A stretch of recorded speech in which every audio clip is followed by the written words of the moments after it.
Good afternoon. This is a meeting of the Preservation Board. Call a roll to establish who's here. Parts of Melanie Fathman, are you here? I am. Okay. Commissioner Richardson, are you here? Here. Commissioner Killeen, are you here? Present. Commissioner Vines, are you here? Here.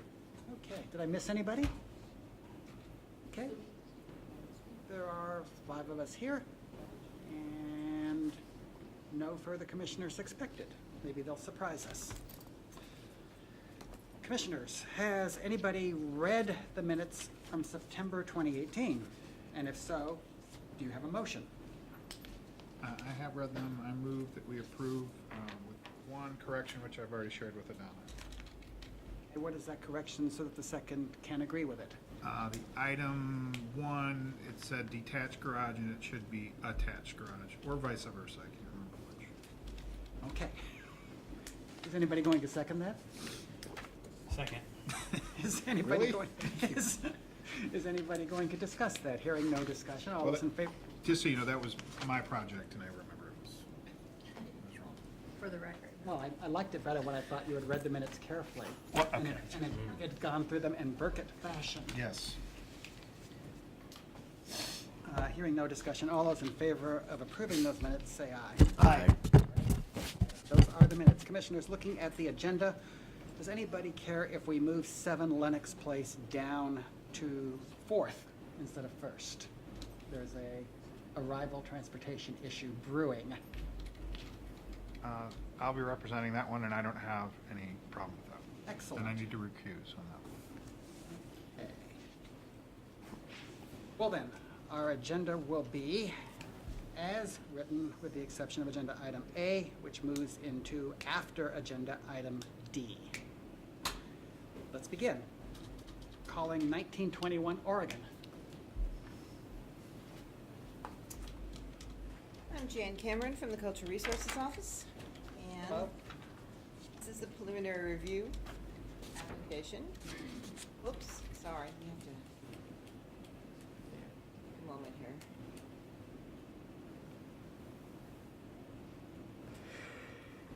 There we go.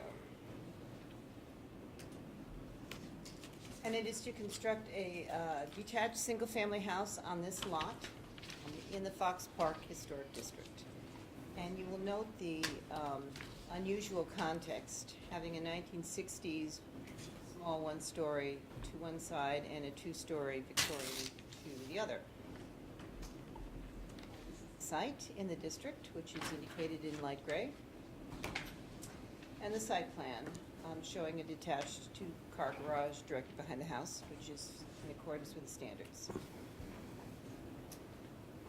And the design of the front facade, I'll project. The design of the front facade also is in compliance with the standards, and this is a street elevation, both photographic and in a regular elevation drawing, showing the building in context with the existing. And this is the model example that was used. A model example is required in Fox Park, but it's required as sort of inspiration rather than a required to be an exact copy.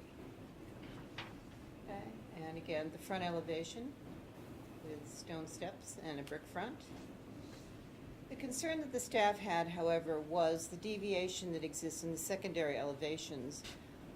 Now, there has been an updated elevation submitted to us that has some additional brick than I've shown here, but the staff feels that because this facade in particular, which is the south facade next to the one-story, will be very prominently exposed, that we would like the brick to return sufficiently to create the appearance of a brick block at the front and then an addition to the back with the proposed siding. There's currently 2 different types of siding shown on here, and the revised elevation has actually 3. So, and this is the north elevation. Similarly, there is a lot more of this elevation exposed because there is about a 12 or 13 foot distance between the two buildings. However, as being a two-story, this facade will not be as visible or as prominent. And then the rear elevation. Just very quickly, this is the site again. Context on the south, on the same side of the street. Now, as we cross the street, we see a lot of the pyramid construction, which all show very wide expanses of siding, which was appropriate under the standards at the time. But I don't think really conveys an appropriate appearance of a historic building and is rather confrontational with the existing fabric. So with that condition, that the secondary elevations be rethought to extend the brick, the staff is recommending that the board grant preliminary approval. Ms. Rathman, you have a question? No. Questions on this side? Well, yeah, I'm confused. So I thought I read it as materials at private facades of new construction shall be one of those listed in 3016, except that wood or vinyl siding need not be based on a model example. So is this where you want them to put brick, is that a private facade or not? The private facade in this particular instance, in the staff's opinion, is the rear elevation, which we have no problem with. What we would like to see is the visibility of the side facades, which are really semi-public facades, although the ordinance, I don't believe, uses that term, are exposed to view and should be more compatible in material. You would think, Commissioner, that when a presentation has 6 complies and a partly complied, they would expect a question from you. Yeah. Further questions down this end? I should just say that I have not had any communication from the Fox Park neighborhood regarding the project. Great, thank you. Thank you. Okay, we've got owners present. Let's hear from them.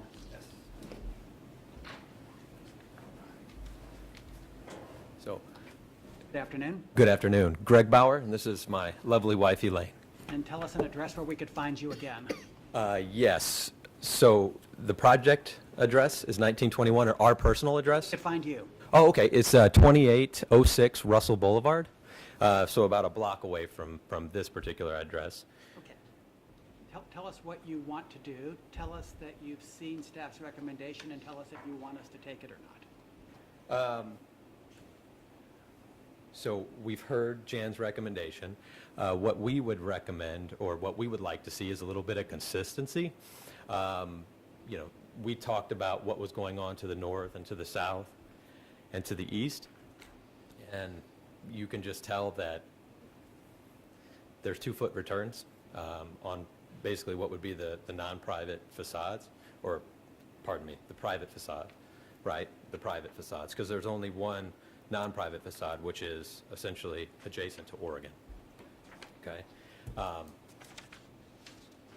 So what we would like to see is that they go ahead and accept the fact that we're willing to do the 13-foot return on both the north elevation and the south elevation, and not necessarily make us endure the economic hardship of wrapping the entire south elevation in brick, just because it's not necessarily consistent with the pyramid projects that happened earlier. Or do you want us to change all the other buildings? I think it would be easier just to change our building and allow that to occur, instead of trying to go back and recapture something that had been agreed to and allowed to progress in the past. And you said economic hardship. What do you calculate the cost difference to be? To be 100% sincere, I haven't done the calculations, but I know that It will cost brick more. is substantially more costly than concrete siding. Not only in the raw materials itself, but the labor to install. Ms. Bauer, do you have anything to add? No, we love the neighborhood, Fox Park, and, my husband has experience, general contracting and renovating, and we just do really quality work, and I think it would be a great asset to the neighborhood, and we really would like to stay in the city, so excited about this future home for our family. Is he the general contractor on the project? Yes. We own several. He asked you, I spoke for Sorry. you, sorry. He is, and I'm very proud of him, and he's very talented, and, you know, it's going to be quality work, I assure you, so. Questions on this side? Are you Commissioner gonna live in Richardson? this house, or you're gonna? Yes. We have two small boys, lots of kids in the neighborhood, and want to stay in the neighborhood, and we're excited. Just so I understand, you agreed to put more brick further down on the facades, but just not the entire. Correct. That's it. So the first rendering came back with a 10-foot return, and then Mark, our architect, who was working on feedback, or working with feedback provided from the CRO, said, you know, basically the siding, we'd like to see 13 feet. So 13 feet is, I said, hey, if that's what they want, let's give them, you know, 13 feet. I'll also mention, too, that we have brought this project in front of the Fox Park Neighborhood Association, and it was met with excitement and essentially their approval. So Jay Reeves and Matt McBride, who kind of chair that committee there, they've seen it, they approve it, they like the fact that it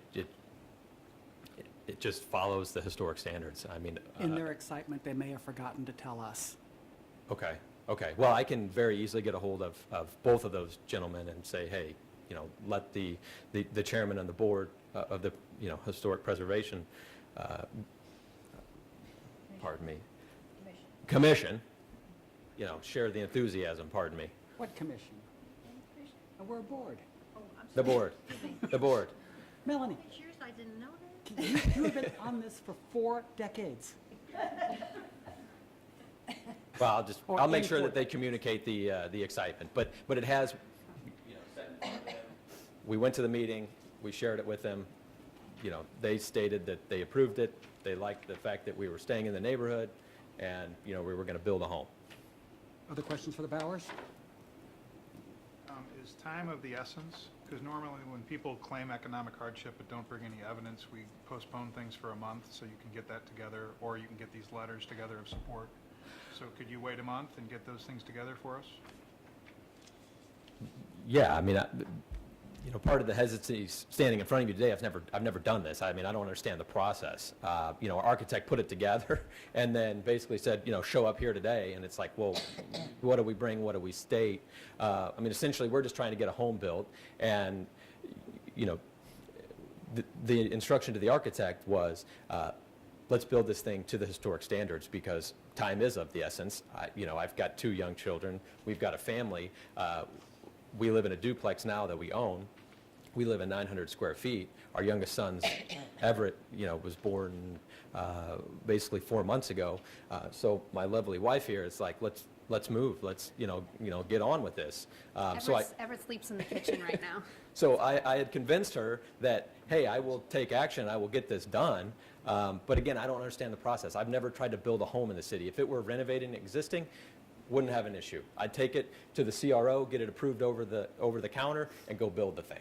But I've never built a home in the city of St. Louis. I don't understand the process. I'm claiming ignorance here, but trust me, we do want to deliver a high-quality product that is consistent with the historic fabric of the neighborhood. But again, I don't understand the process. So Let's see what happens. Commissioner Fathman, you got a question?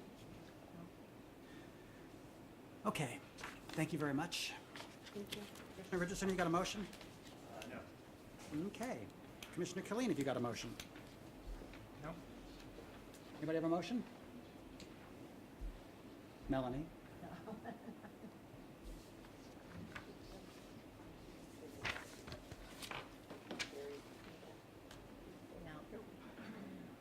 I have a motion. Wait, now you have a motion? Okay, Commissioner Richardson, second chance, have you got a motion? Yeah, sorry.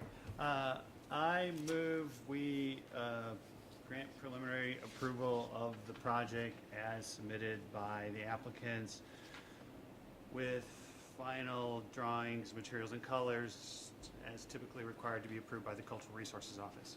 That was what I thought your motion was going to be the first time I asked you. I'll second. Discussion? Yeah, I just pulled up the ordinance here, and I was just conferring with staff, and there is a definition of public facade, semi-public facade, and private facade. And I think these are private facades, which is clear that you don't have to, that you can use wood, and you don't have to follow a model example, and there's no requirement of brick. And I understand staff's concern that it will be highly visible, but it clearly, the sides are clearly private facades under the definition of the ordinance. There's a definition of semi-public facade, but that's only if there's a 15-foot or more side yard, and the report states that the side yards are 9 and 14 feet. So again, I think the applicants should be entitled to build as they proposed. Further discussion? Hearing none. All those in favor of the motion signify by saying aye. Aye. Opposed? Motion carries. Okay, commissioners, next up, agenda item C 5522, Delmar. 1 second to grab the sheet.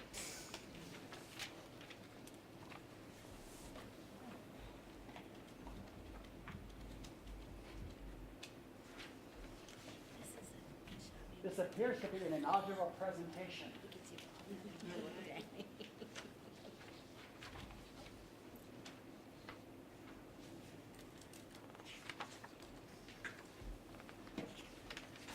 No pressure. Begin when you're ready.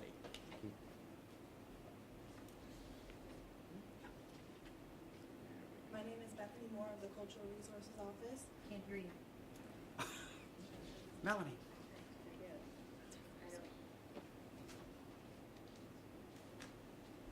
My name is Bethany Moore of the Cultural Resources Office. I apologize if my voice is kind of gone. So 5522 Delmar Avenue is located within the Central West End Historic District.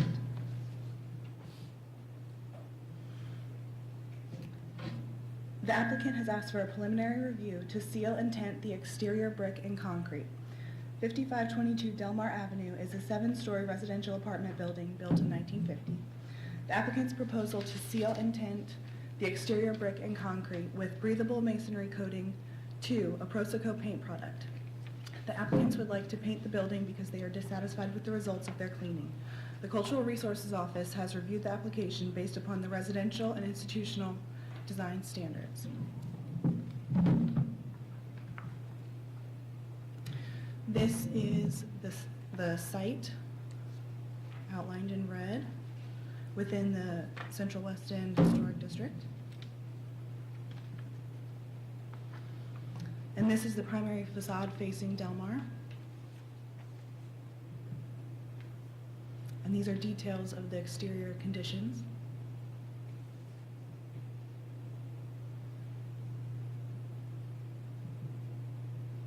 And then these are the buildings looking west on Delmar, next to the building. And then looking east on Delmar, next to the building. And then the building directly across the street that faces 5522 Delmar. The owner has apparently cleaned the building without a permit for review from the Cultural Resources Office. The applicant would like to seal and tint the exterior brick and concrete due to dissatisfaction with the outcome of the cleaning.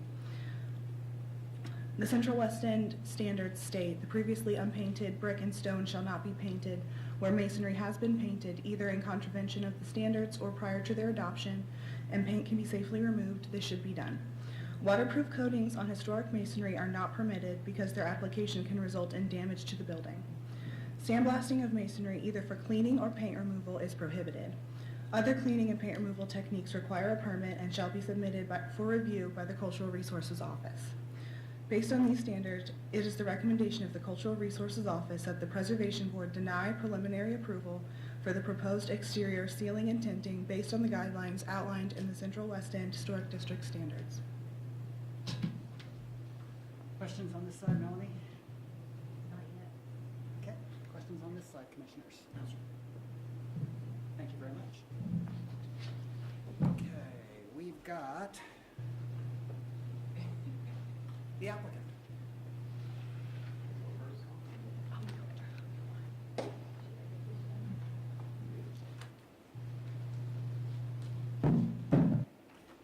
down to it, Donna.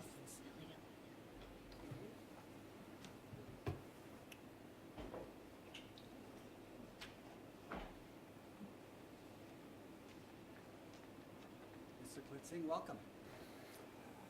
Glad to be here.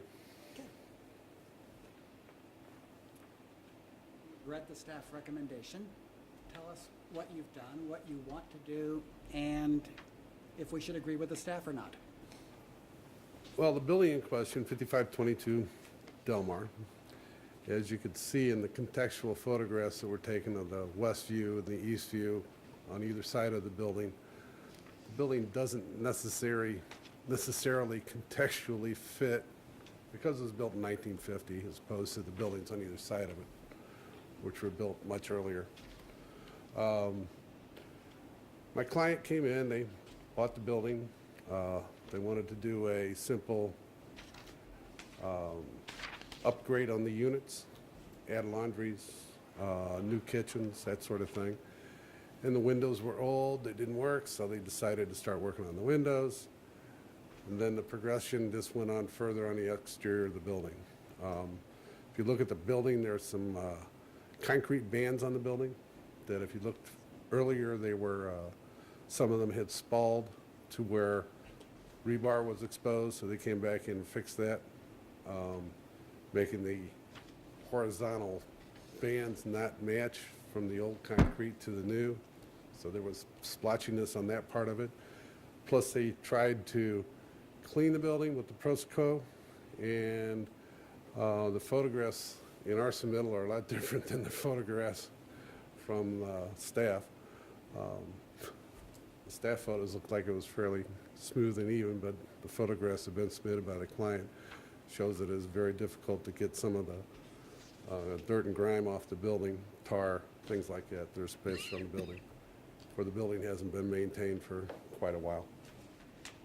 So the solution that we've kind of come up with is a breathable, tinted stain, basically, or masonry paint that would be allowed, or that could be used. It's accepted, the product we're looking to use is accepted by the Park Service. Solution. Now, whether or not we can paint the building, it's a whole nother story. But I think our intent would be to try and do a tone similar to what's there. For what we're trying to do is to cover up the ills of the building as it sits today. Questions on this side? I didn't understand what you said about the Park Service. Oh, the product that we're planning that would like to use on the building is a product that's been accepted by the Park Service as painting over brick. As a product that can't be. In general, not in. Not in general, not specifically on this project, but it's been accepted and has been used before. Let's put it that way. Melanie, something? The applicant want to say something? Well, it's a sealer. Yes. The products that we would like to use, anyway, we have to seal the Tell us who building. you are, please. We have to seal the building because, my name is Sumi Chakravarti. Your address? Our address is 5501 Pershing Avenue. Go ahead. We have to seal the building because we have used the heavy-duty restoration cleaner, so it's ideal for the brick to seal anyway. So we are going to do that process, but then Proseco said they have used this product in many historical buildings, including White House in Washington, D.C., and they said it's a very good breathable product. You can have a slight tint on it, so it can, kind of color up the blemishes like the roof tar. In some places, we are not able to get rid of. I've shown a picture here in the front. We have used all kinds of material from Proseco. We are not able to get rid of a lot of oxidation and environmental impact on the building. This building looks much darker and, doesn't look very impressive like the building across that was shown, the hospital. That's in much better condition than this building. And we have cleaned it twice, thrice with this product, and we are still not able to get rid of it. So we thought we have done all this work, maybe it will look much nicer because we are going to seal it anyway.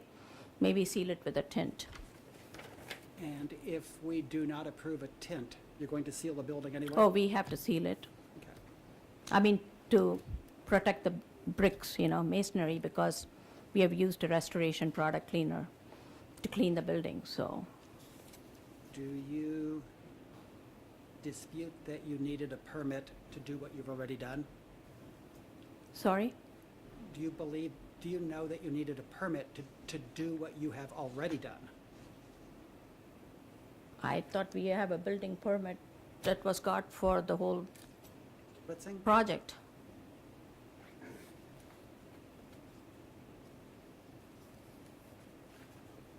There was a permit for the entire building, but it did not mention painting or staining the exterior of the building. So there was one. But it's just a matter of the process of the work has brought it to the fore, let's put it that way.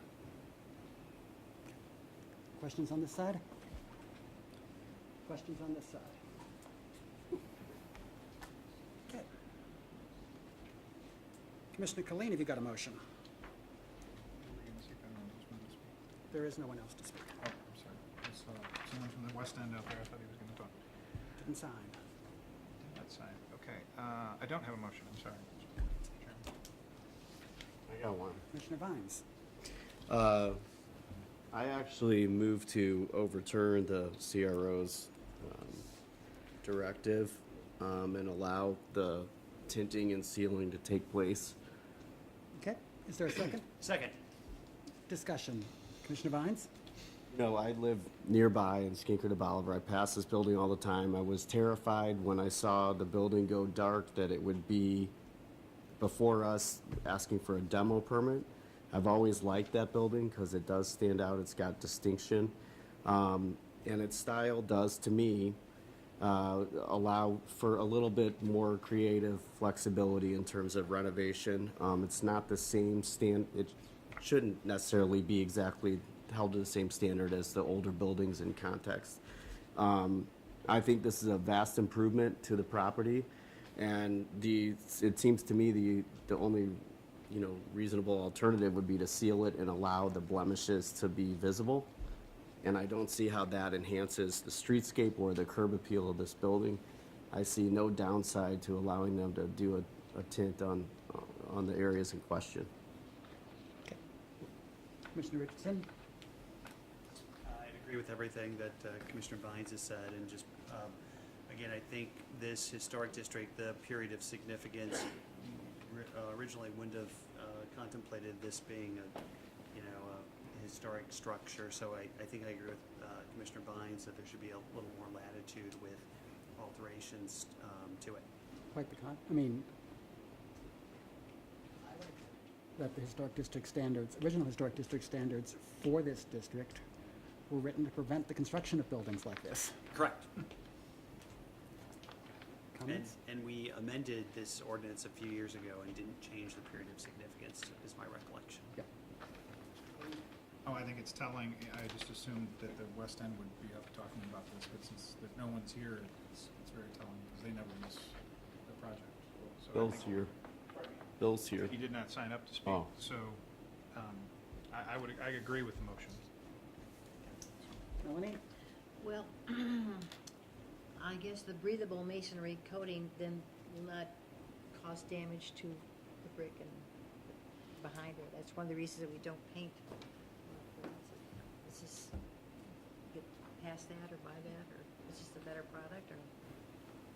I don't know. I don't know either. The testimony we heard is that the Park Service has approved this on other old bricks. Right, And yeah, that's, presumably, the Park Service would not be approving the application of products that would be damaging buildings. that's what I was thinking, okay.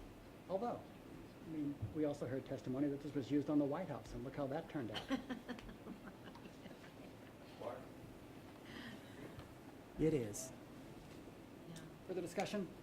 Hearing none. There's a motion on the floor. It's been made and seconded. All those in favor signify by saying aye. Aye. Opposed? Motion carries.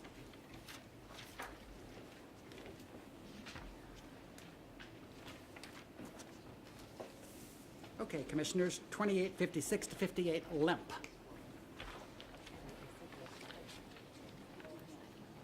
Good, they'll be next.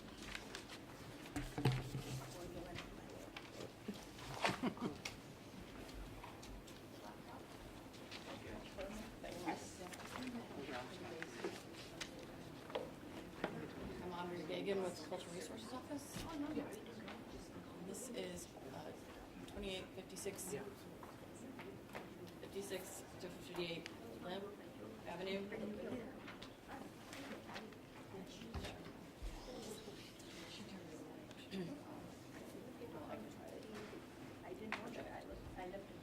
This it actually.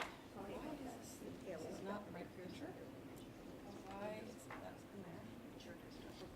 I changed it. Well, this is not the right lot. No, I just did it. Okay, well, this is the lot, this is the location of the building, or the proposed building, close to the corner of Pestalozzi and Limb. This is the proposed new building here, and this is an existing two-family residence that is being rehabbed currently and is actually the model example for the new building. This is that model example building. The lot is, the new lot is.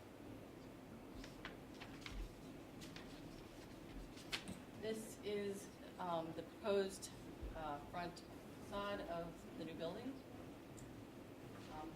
Differences, this building has a brick cornice instead of the wood cornice like model example. And there's some differences in the window, slightly. I'm sorry, can't hear that? Some Sorry, differences? there's some differences in the window treatment. And this, you can see it here. It's a 1-to-1 instead of the 2-or-2. There's no consoles. They're a little bit, the width of the building is slightly more than the model example, so the windows are slightly wider than in that model example. And as you can see, the proposed cornice seems a bit small for the building, and the applicant had agreed to go back and look at that, make it, beef it up. These are the buildings. I'm sorry, I did not hear that. Sorry, they agreed to look at the cornice that's proposed and try to beef that up to make it more in keeping with what the size of the one next door. The depth, it really isn't there at this point. This is our buildings to the south of the lot. As you can see, there's a variety of building heights in this block. These are the buildings directly across the street from the lot. Basically, the building, like I said, there are some minor differences from the model example building. Our only real concern was the cornice. The proposed is based on appropriate model example. The design will vary some on detailing from the model example, but still falls within the same architectural period. And like I said, our main concern is reworking the cornice to bring it more in keeping with the model example. And also, a large garage port is proposed to be sited behind the house, but we don't have the design of that as of yet. So the Cultural Resources Office recommends the Preservation Board grant preliminary approval for the new construction with the stipulation that final details, drawings, exterior materials, and colors for the house, as well as the design of the garage, be reviewed and approved by the Cultural Resources Office. Okay, and to clarify the record, what is the address of the property in question? It is 2856 to 58 Lynn.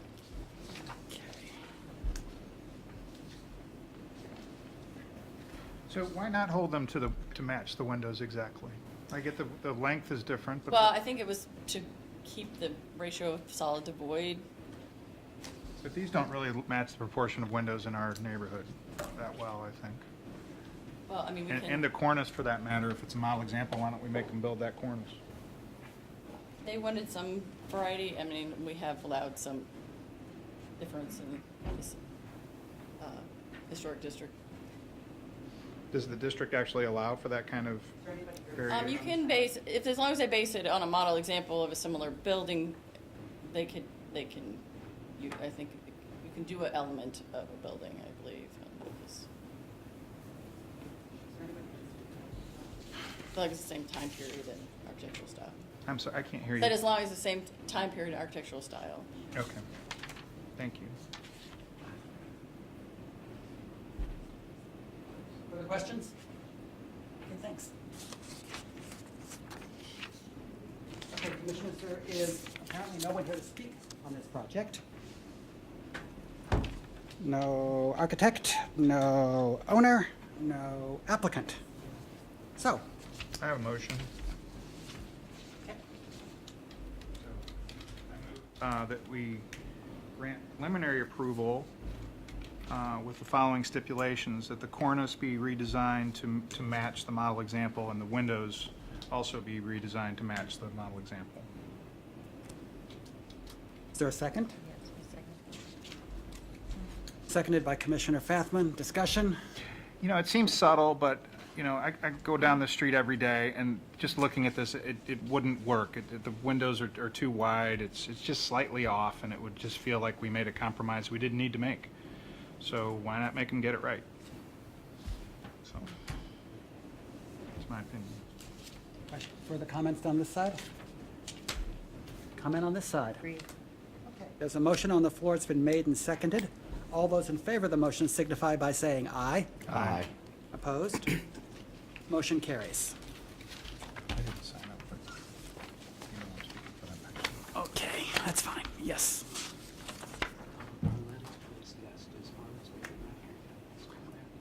Oh, I saw the owners.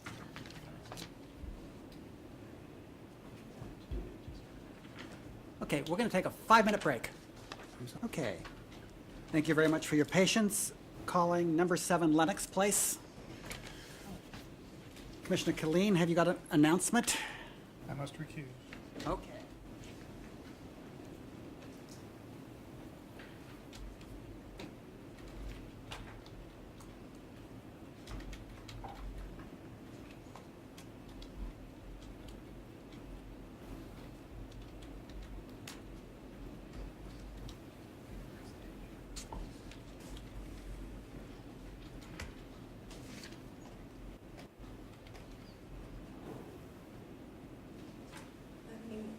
Bethany Moore of the Cultural Resources Office. Do you hear me? No.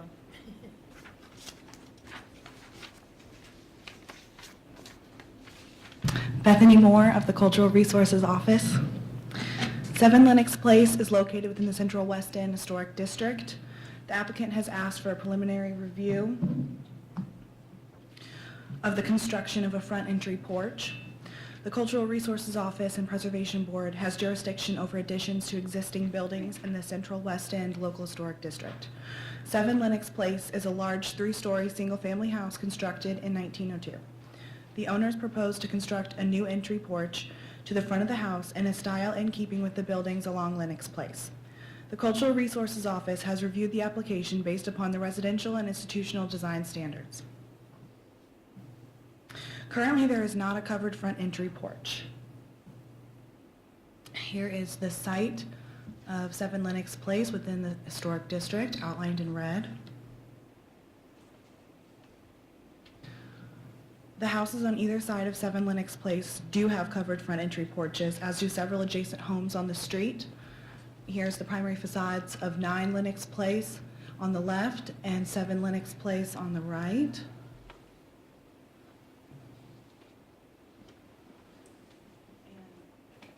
Lenox Place on the left and 5 Lenox Place on the right. And then this is 2 Lenox Place, which has been chosen as historic model example to be used as a guideline for the porch on 7 Lenox Place, which is not a requirement in the standards.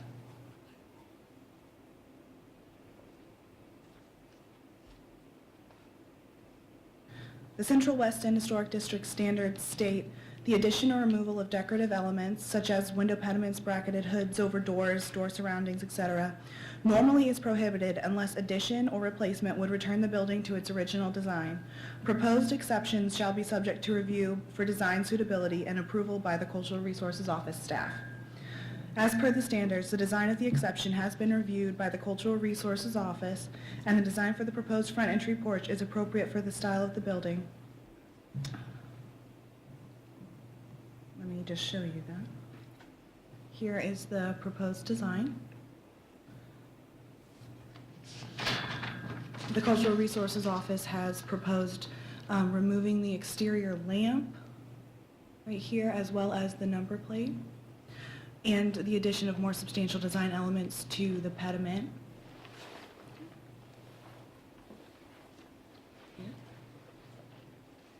And it is the belief of the Cultural Resources Office staff that there may be evidence of the existence of a historic front entry porch, not only on the building itself, as shown here, along here, but also in the 1909 Sanborn map that shows a one-story frame porch here in yellow. The Cultural Resource Office recommends that the Preservation Board grant preliminary approval to the proposed design, including suggested changes, with the stipulation that final plans and exterior materials are reviewed and approved by the Cultural Resources Office. The Cultural Resources Office would like to acknowledge that the Central West End Association is not in agreement with the Cultural Resources Office recommendation. The association is concerned that the approval of the construction of a front entry porch at 7 Lenox Place will set a precedent for the construction of non-historic entry porches in the Central West End that will alter the historic facades. The Cultural Resource Office acknowledges the concerns of the Central West End Association as legitimate and does not intend the recommendation for preliminary approval of the front porch at 7 Lenox Place with evidence of a historic front entry porch to set a precedence for future front entry porches without evidence. Questions on this side? Just so I'm clear, there is evidence that the building in question had an entry porch covered. Markings on the concrete bricks. Any idea when and how that was removed, or? We do not have any photographs of the original porch, but I believe that there is a photograph of the 1935 with the current porch configuration. So I guess the ordinance says that you can't put a porch back on. You can replicate it if there's evidence, e.g. a historic drawing or photograph of what was previously there. So we don't have that, but you're going with this language about proposed exceptions as why this would be okay to do? As well as using the evidence on the house and the Sanborn map as evidence that there was a historic porch. Right, but that shows there's a historic porch, but it doesn't allow you to replicate what was there because we don't, I mean. It does, the Sanborn map shows that it's a one-story frame porch, so you could replicate a one-story frame porch, but not as to design elements, we don't have Right. evidence of that. Okay, so the reason we could allow this is because of the one sentence that says, proposed exceptions shall be subject to review for design suitability and approval by the CRO staff. Yes. Is that right? Okay. Yes. And I don't understand the concern that the neighborhood, if, again, clearly you have to fit into that narrow exception, and that exception requires you all to determine suitability, right? Yes. Okay, thanks. Questions on this side? Thank you very much. Okay. First up, we have the architect and the owners.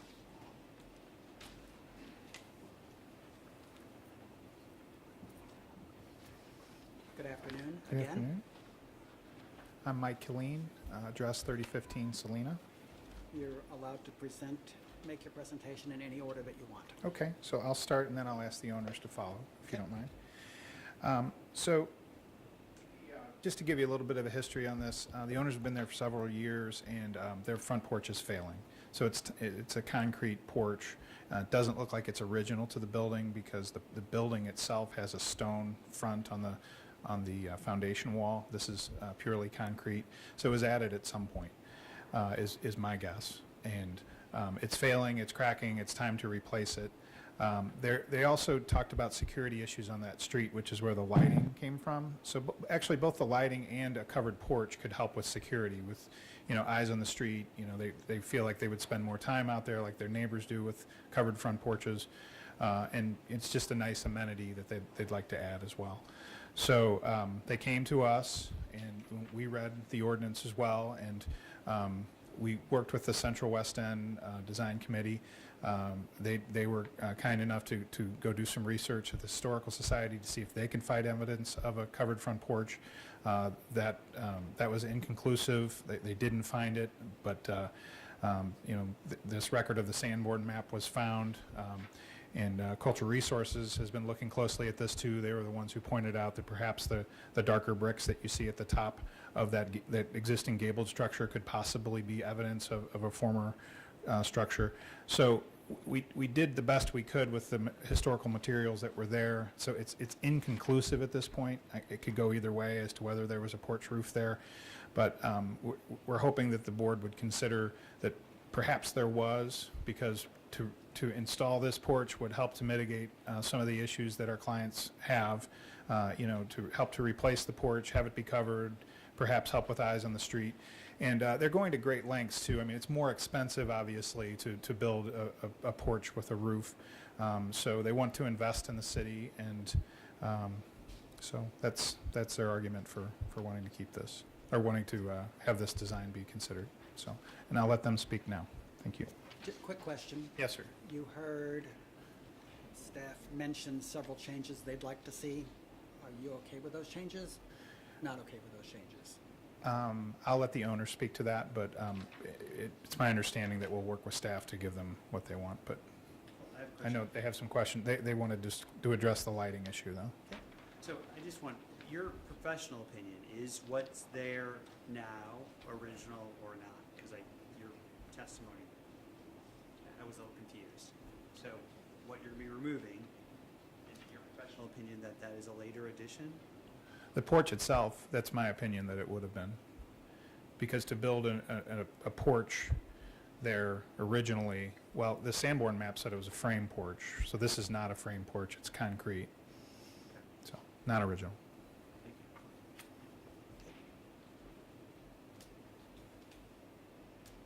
Good afternoon. Thank you for your patience. Tell us who you are. Hi, my name is Jesus Ituarte, my wife Elizabeth Ituarte. Okay, how will we find you again? What is your address? We both live at 7 Lenox, St. Louis Mall, 63108. Okay, proceed. You go first. I just wanted to share with you, we hand out candy at Halloween every year. We get several hundred trick-or-treaters.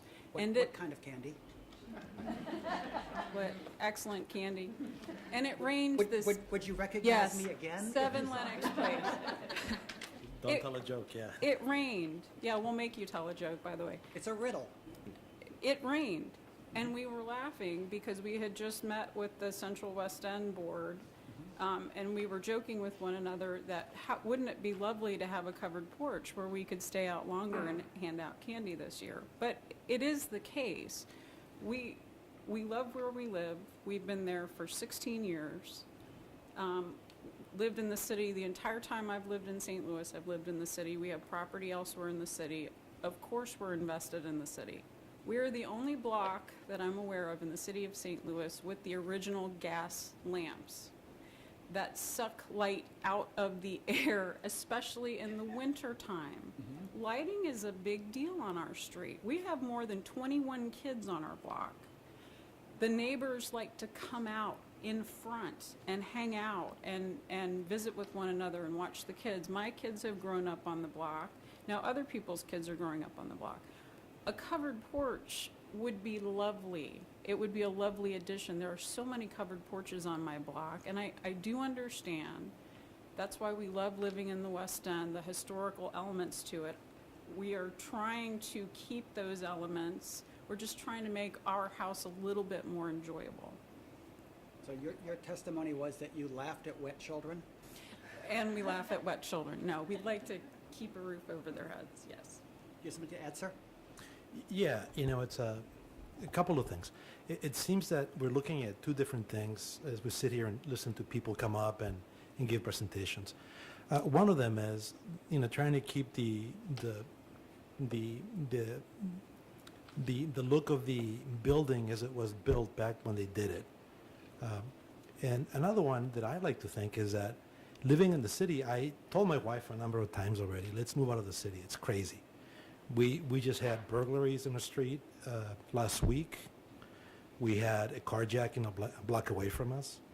We had our next door neighbor get almost carjacked about 6 months ago. Our neighbor down the street got robbed at gunpoint, and they moved. They have little kids, and they moved on. We don't want to do that. To me, we live in the city. We want to stay. Our kids are, my oldest is away in medical school. We've got a 16-year-old in high school at Metro, and a freshman going to SLU High this coming semester, so we're not going anywhere. And the function for me, it's not just that the buildings look pretty and beautiful and so on, but also the people that make the neighborhood. In our block, we know every neighbor in our block around us. We know the people behind us. We know most of the people all the way around the place. And every time we drive into our block, somebody's outside, and somebody may be in their porch. They're inviting. We do a lot of that, and that's what we like about living in the city, that it's not just a big, beautiful house, but we also have a lot of neighbors that care for each other, and we like to stay there and do that. And it's just the part of living in the city for us. Do you currently have a porch light?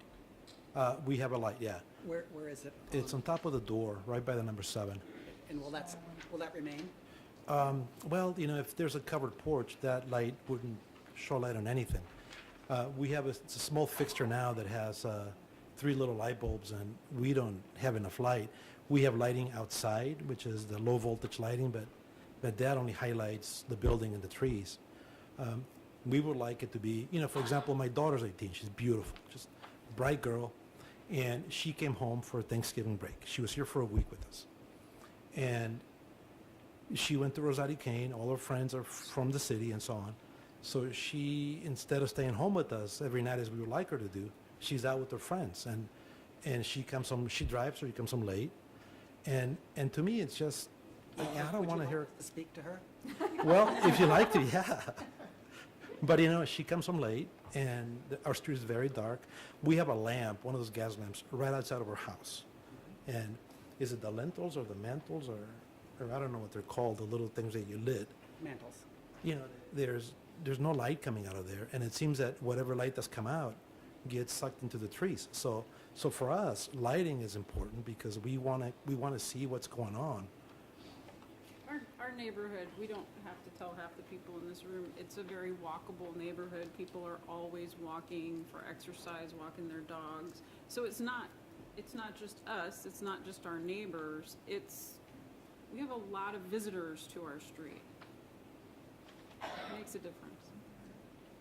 Ellen, you speak porch Yeah, light. I live about a block away from you all, and Alberto is a very good friend of mine. I love Alberto. I don't know He's the guy. brother, Tony.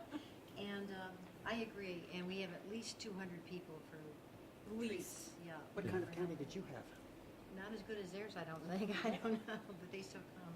And I agree. I mean, lighting is really essential. And we do have a covered porch, so. We'll come hang out here. Where is your porch lit? From underneath. A light fixture hanging down from the inside.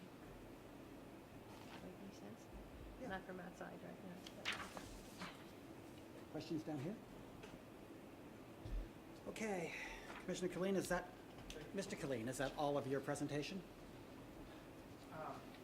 I would just like to conclude that although that we greatly respect all the great work that the Central West End folks have done with their historic district, that we feel that to call this an exception, maybe it's not accurate, but to whatever it is we're trying to do here to establish this porch and get it built, I think would make a nice addition to their neighborhood, and we ask them to consider that, and you to consider that with our respect. Thank you. Let's hear from the West End Association.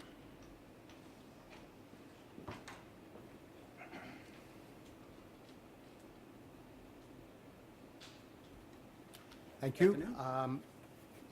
My name is William Seibert. I live at 54 Waterman Place, and I propose to tell you the truth. You often ask if someone's going to tell the truth, so I thought I'd beat you to it. For appeals, I do. For this, I did not. You did not? Okay. I will read a letter that, and I'll give a copy to whomever, Adana, from the Central West End Association Planning and Development Committee.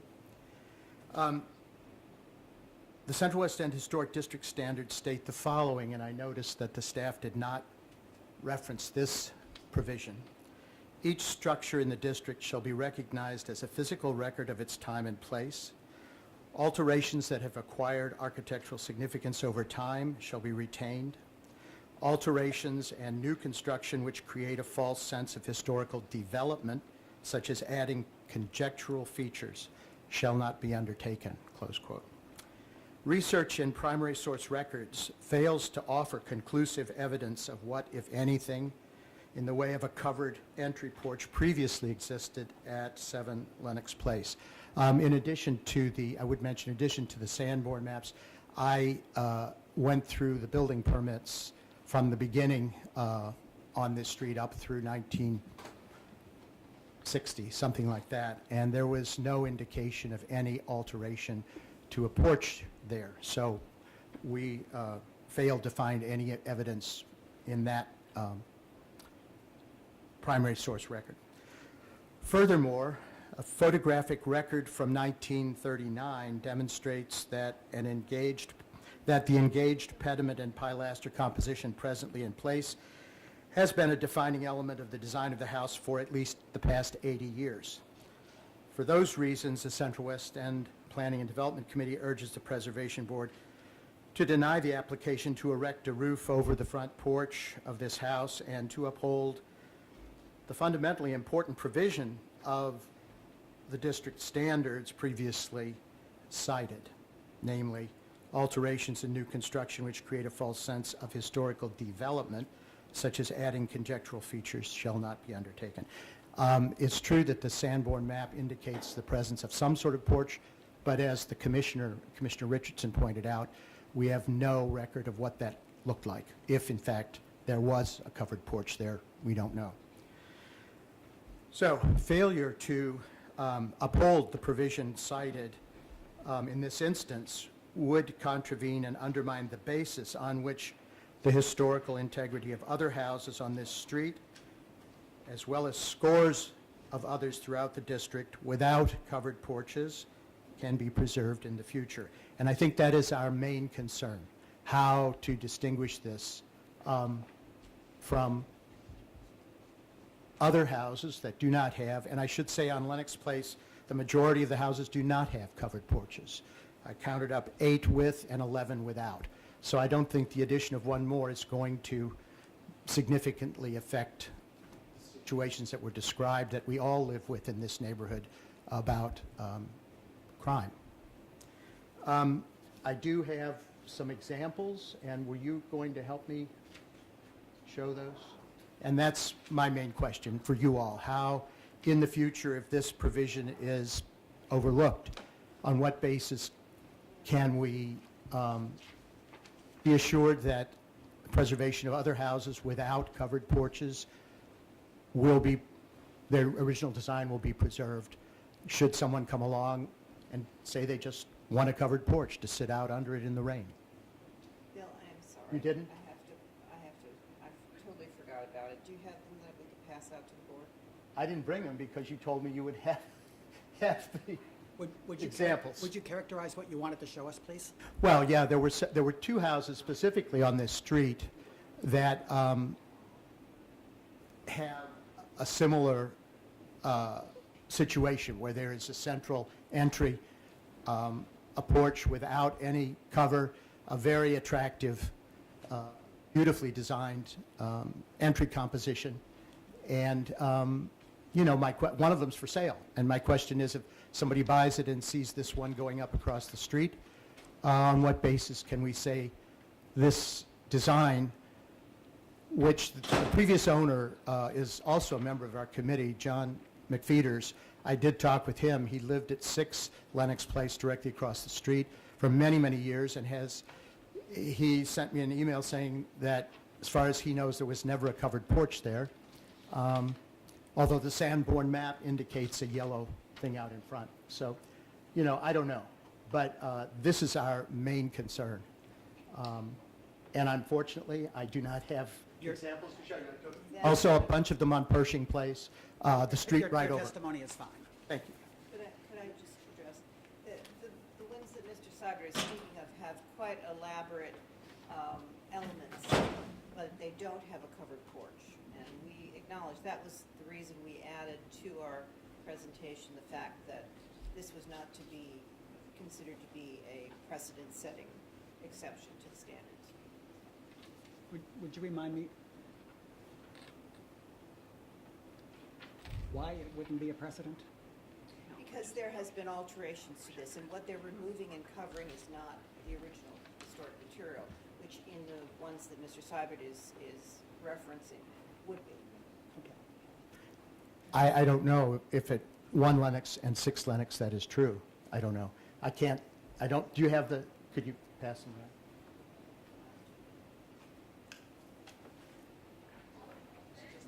Just hand those to Adana, please. Adana will mark them and then pass them down to us. Can we see those, please? I'll walk away. Okay. You can approach and see, yeah.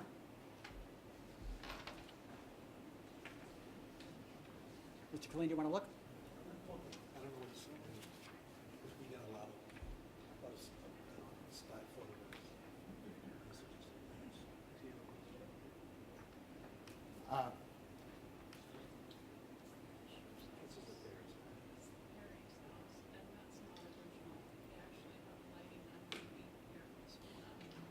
You want to testify, you probably want to do it on the. And the concrete. Let's take those down and show them to the commissioners. Mine's limestone, no concrete up here.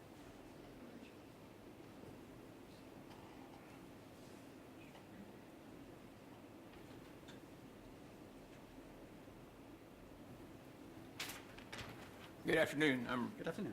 Ralph Wafer, architect, retired, member of the Central West End Planning and Development Committee. Ms. Moore, can you bring up the site, the neighborhood plan that was the first slide in your presentation? That's the Sanborn. Oh, you're going to get to it. Okay, all right. I'm here to sort of represent the committee, try to add what Mr. Seibert said, but really to emphasize and focus on the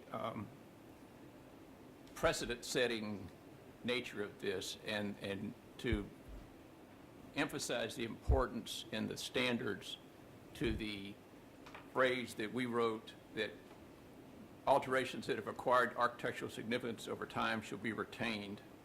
Alterations and new constructions which create a false sense of historical development, such as adding conjectural features, shall not be undertaken. And in this case, the photograph of the front of the house, we've all been to look at it, and you can always find, in my experience, evidence of something that was there before. And in looking at the front elevation of this house, it's very difficult to find any evidence of a porch that was previously there.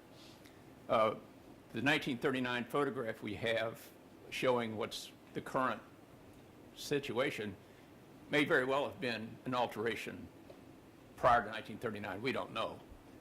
But it's been there now, as Mr. Seibert said, for over 80 years, and that has acquired its own significance. Sort of as an aside, I think if you look at the site plan here, all the houses you see, there's in this image, only 2 have projecting porches. All the others, the facade is flush. There's no projecting element. I suspect at some point in the early part of the previous century, the design community nationally felt traditional front porches weren't the thing to do, and they designed these pediments over the front doors. And I can understand how someone living there now would think, gee, it'd be nicer to have a porch roof, but it was an important design element, and it's clearly on this block a pretty standard one.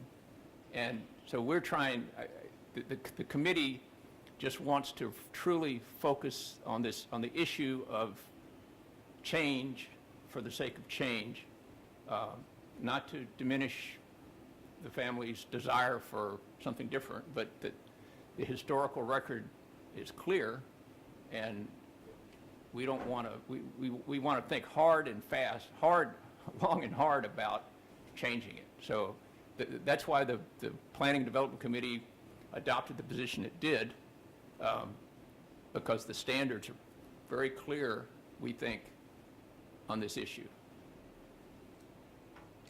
I'd entertain any questions anyone had. If not, Questions on this side? Are you saying that what's there now has attained or acquired architectural significance? yes, Okay. yes, absolutely. So you would want it, what's there, maintained, restored, retained, repaired to the extent it's failing? A qualified yes. Obviously, they're describing the porch deck as failing, and if the porch deck is failing, it needs to be repaired and/or replaced. There's no question about that.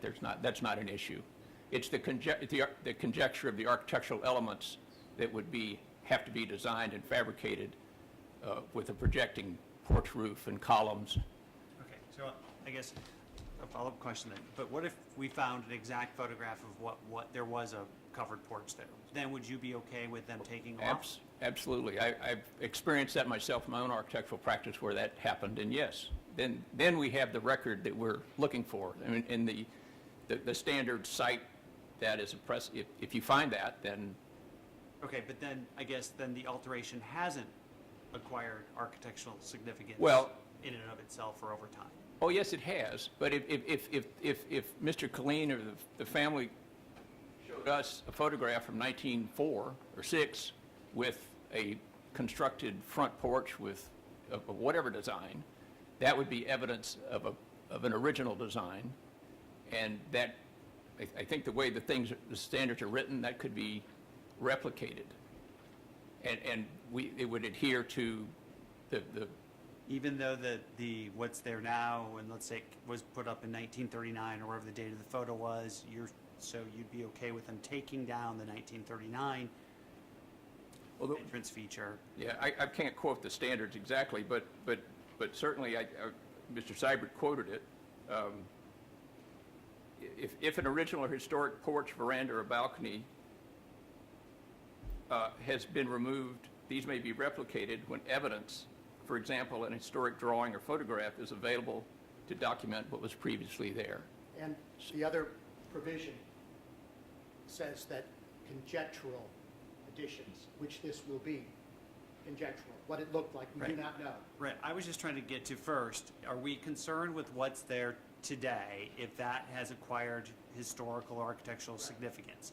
And it sounds like the answer is no, because you'd be okay with him taking that off. The answer is the original design would trump that, but without that design, we do have a significant element that has been there for over 80 years, which should be preserved. That's the way the standard is. Yeah, I mean, you understand what we're saying? I mean, I don't think it's very fuzzy. Without the documentation of what was there before, what's there now should remain based on the way the standards. Okay, I understand your position now. Then, Okay. what does the sentence, since you guys are the authors of this, what does the sentence that said, proposed exceptions shall be subject to review for design suitability and approval of the Cultural Resources Office staff? What was the meaning of that? Well, just what it says, just what it says. But we want everybody to really think about it, that we've got statements in here that state the criteria, but we have that sentence in there also. But it's not just thrown, it's there, but we don't want it used casually. We want it done very seriously. And we want everyone to think about the statements in the standards that precede that. And I guess I would say, too, if there was a record of what was there, I think what you just quoted would probably come into play, because there will be issues about how far a property owner can go in precisely replicating something that was built 120 years ago. So the staff would have to negotiate over those details. It looks like Melanie has a question. Yeah, can I have? Hold on just one second. Commissioner Richardson? Yeah, I've heard enough, thanks. Okay. Okay, the concrete bothered me. On our porch, we have limestone, and I would suppose that originally something in the limestone area would be there. And we have illustrations of almost every house on Pershing Place from the inland architect. Is there any way that we could go to the library and see if there are records of that? We've tried. I've tried, but we can keep trying. I'm surprised there's not, because Inland Architect Yeah, I showed one of them. practically everything that got built, Yeah. either drawings or photographs. So I personally didn't do the research, but Bill is a very good researcher. If he didn't find it, it'd be hard to find. I did not, I have to tell you, I didn't check in with architect, which I'll be happy to do, or maybe Michael can. Do you know the name of the architect?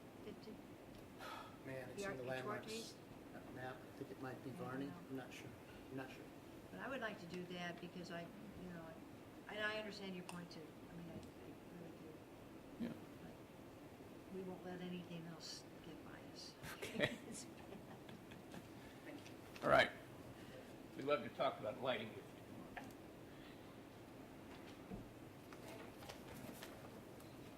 Thank you very much. Thank you. Mike? Okay.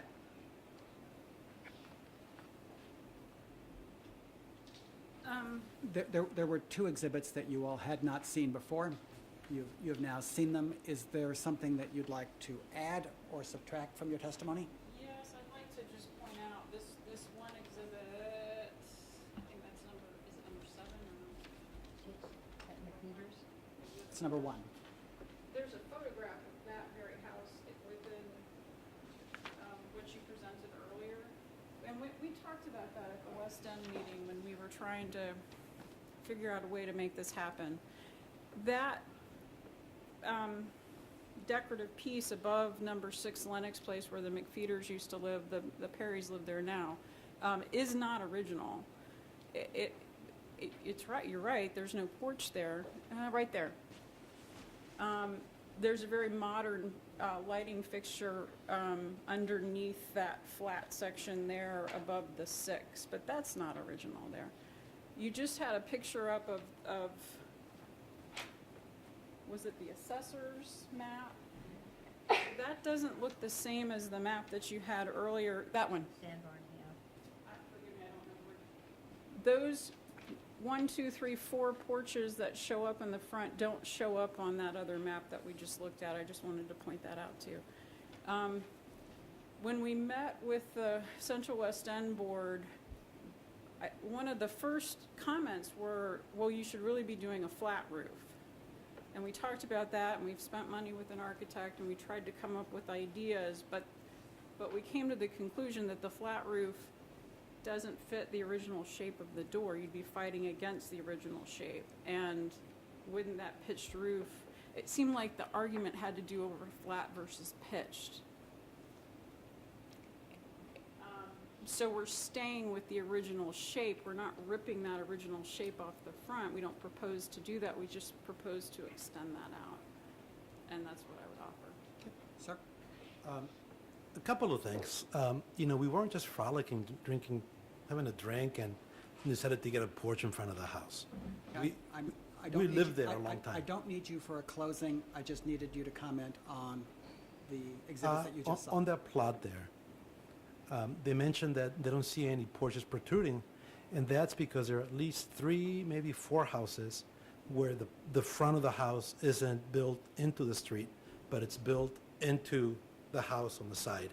So those houses have porches as well, but instead of facing the street on Lennox, they don't show up there for that. The house is into the middle of the street. So I don't know how many porches there are not, but he didn't go into that. Fair And point. I can't do a closing for you guys? Okay, good. All right, thank you. Okay, commissioners, that concludes the testimony on this subject. Commissioner Richardson, have you got a motion? Nope. Commissioner Fathman, have you got a motion? Yes, I move that the Preservation Board grant preliminary approval to proposed new entry points with the condition that final plans and materials be approved by the Cultural Resources Office. And we will be very careful in what we approve. Does your motion include the light? No, it didn't. You believe the light is part of the final plans and materials that have to be approved? So, okay, is there a second? I second. Okay, Melanie, go ahead now. You're the porch person. No. What am I saying? Try to explain what your motion, what you Well, think the your fact motion that does, I so that staff can hear it. Okay, well, I agree with what they're saying, and I agree with what, Ralph and Bill were saying, but you have to be very careful. We can't just willy-nilly let anybody decide what they're going to be doing. But it seems like a good project to me, and By which you meant we can't let anyway. someone do just anything. Right, Okay. It doesn't turn on who's proposing it. that's true. Okay. And, Comments down here? My thinking is, I understand the stringent nature of the Central West End historic guidelines, and I think they're in place for a reason, and it's very important. The same ordinance also expresses that there is room for exceptions to be scrutinized by CRO, which I think this meets that threshold. I think that they've done their due diligence in examining the pros and cons of this project, and I see no reason to stand in the way of what looks to me like a perfectly reasonable project. What is your thought about the light? I have no opinion about the light. That will help staff a lot. Yeah. Neutral. Commissioner Richardson? I'm kind of, I can go either way on this one, but I think, there is clear, more specific language that says if an original historic porch has been removed, it may be replicated when evidence is available to document what was previously there. And the evidence we have here is just a Sanborn map. And honestly, I wish the applicant had done a little more due diligence. It sounds like the Central West End Development Committee did most of the homework and produced the Sanborn map rather than the applicant. But yeah, I could go either way on this one. Okay, well, we will find out in just a minute. Commissioners, there's a motion on the floor that has been made and seconded. All those in favor signify by saying aye. Aye. Opposed? Opposed. I believe the ayes have it.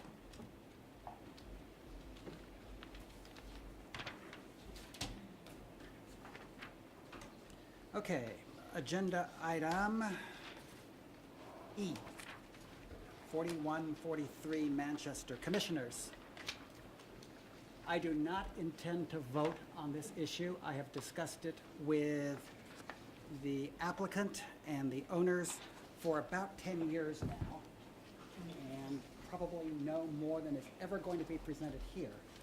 However, if you tie, I will not be breaking a tie. So keep that in mind as you go. 4143 Manchester. I have no interest. All right, got the pyrotechnics out of the way. This is a review of a new application for demolition at 4143 Manchester Avenue. I'd like to enter a few items into the record. I have an email from the applicant explaining their reasons for their support for this demolition. I have a support letter from Park Central Development Corporation. I have a letter from the owners of Everest Cafe and Bar in support of this demolition. I would like to enter ordinance 64689, 64925, and 64832 into the record. And with that said, I'll move on to the heart of the matter. As I said, this is a demolition proposal at 4143 Manchester Avenue. This is in a National Register district and comes under really the most fully articulated ordinance of all those is 64832, which also includes the provisions for proposed subsequent construction. The recommendation being brought forward that the staff supports the demolition proposal, and I'd like to explain why that is and what the issues are here. So 64832 is the ordinance at hand and provides a number of criteria for the review of demolitions. Number one is it in the redevelopment area, which I have no evidence that it is. Number two is architectural quality. Based on the definition within the ordinance and based on looking at the National Register nomination, this is a contributing building to the district, which is this building right here. It is a shaped parapet, a building, very narrow, almost a shotgun. One thing I will note about the building is that its most decorative element surely was the parapet up here, which has been removed of any real decoration. And I do think that has diminished the architectural quality and value of the building as a contributor to the district. Secondly, the structure is sound under the definition of the ordinance. I'm confident if this building were left to its own devices with no maintenance, it would stand for way more than 6 months. Next criteria is neighborhood effect and reuse potential. The area where this building is located is has a mix of commercial and residential buildings. Originally, almost all of the residential buildings have been converted to commercial, and I'd like us to show some slides of that now. There's the site for consideration. So, just while we're here, where You had it. I know I had it. It just wasn't doing its thing. Where it says project site, that's where the Everest building is, and then the building in red is the one proposed for demolition. Here are pictures of the building proposed for demolition. And then you see the Everest building to the left and the building proposed for demolition on the right. This is the proposed new construction, which we will come back to. And some pictures, some elevation drawings of that. But as I said, I want to get to the context because we're on urban design. So the buildings to the west of the Everest building, which you see in the foreground, are not considered contributing buildings to the National Register District. They are industrial in nature and virtually faceless. The building proposed for demolition is on the very edge here. And then you see as we go west or east down the street, you see that mix of residential buildings. Most of us think of the Grove and Manchester as a commercial district, but there are some extant residential buildings left in the district. I will say many of these buildings have been converted into commercial use, however, so from a sort of a zoning perspective, their use is for commercial. This is across the street looking east. Folks may be familiar with the post office building that's sort of in the center of the picture as you go east towards where Shoto and Manchester meet. And finally, this is across the street looking west, again in the direction of Kings Highway, Atomic Cowboys in the foreground, and there are other commercial businesses there as well. So the next criteria I'd like to talk about is reuse potential. While I do think the building in question does have could have some reuse potential, this is not really a residential district at this point. And on one hand, and on the other hand, it's not really a great building for a commercial conversion, although I think you could do that. The next criteria, as we go through the list, are proposed subsequent construction. And that is where I will go back to the building in question. I apologize for the lightness of this. The applicant is here and can speak in some ways more fully about this than I will be able to, but basically you have the extant building on the left, and then the proposed new construction next to it on the right. Sorry. And I will go back to the primary facade. That's what you're most going to see. So this is an illustration of the proposed new construction with the building for Everest on the right and the new construction, building for Everest on the left and the new construction on the right. As you can see, the first commercial story lines up and the second story lines up. They are proposing a 3-story building. This is where I will mention that this is in the Forest Park Southeast form-based district. So we're in a little bit of new territory here. I don't think the board's seen a lot of proposals where there's a demolition proposal and then a proposal for new construction. And the standard for the proposal for new construction is not an existing historic district standard. It is actually a form-based code standard. I have not really had the opportunity to fully vet this. They will need to apply for a permit through the form-based code for this building. For example, this is 3 stories and not 2. I believe in the Grove area, the maximum height on the height of buildings are allowed to be taller than 2 stories, and certainly 3 would qualify. But this is the most detailed drawing I have. So there are other aspects of those standards that relate to the building material, that relate to percentage of solid to void, et cetera, that are unclear to me as to what those would be. And the point I'm making is that there will be another opportunity to do design review. That design review does not generally come under the purview of the Preservation Board. However, that comes into the purview of zoning, because that's where the form-based code standards get reviewed and parsed out. But our office does do that review.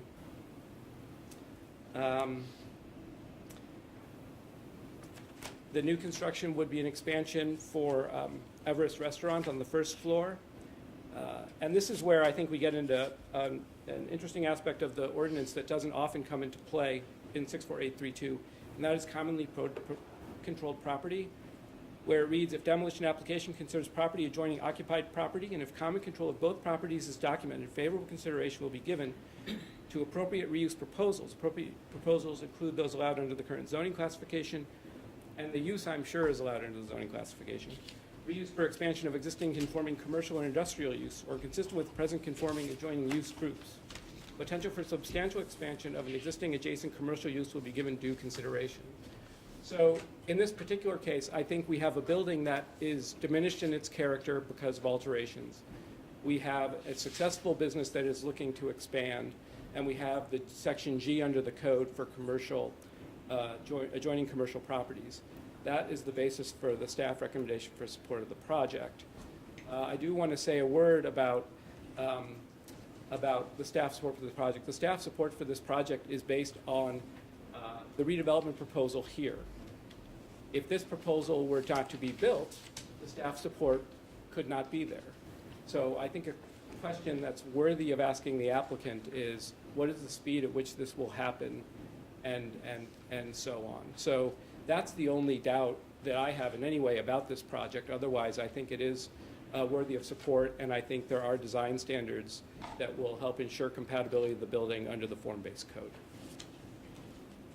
Questions on this side? Melanie? No, sounds good. Questions on this side? Just one, you said there is no building permit yet, right, for the new construction? I'm going to, correct. Or And we applied would- for. We would see that in our office. Okay. Because of the form-based code. Is there any downside in waiting for a building permit before issuing a demo for this project? Well, for the Cultural Resources Office, there is no downside in doing that. Whether the applicant would experience there's a downside for the applicant or the owner and a hardship, I think that question is better asked of them. Okay. And I think their answer is worthy of consideration, whatever that is. Commissioner Bridgeson? Didn't we just have a project where we said you had to have your building permit applied for at the same time as you do demolition? And isn't that kind of wasn't that one of your conditions as part of your recommendation? Am I making that up? It was. I mean, in this case, they did not meet the G condition under the ordinance. And also, I will say, this is an actual demolition permit that we've been submitted. We have 45 days to approve or deny. We're actually at the end of that period now. But you're correct. The proposal, I think you're probably referring to the Ronald McDonald proposal. On the other hand, I will also say, in the case of the Ronald McDonald proposal, the building was of higher quality.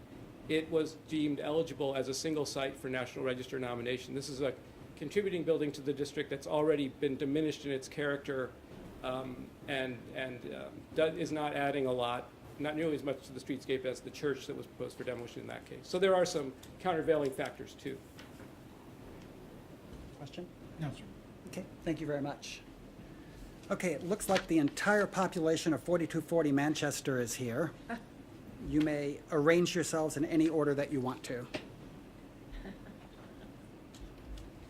Just tell us who you are and where we can find you again. My name's Chris Johnson. I'm with Checkmate Design at 4240 Manchester.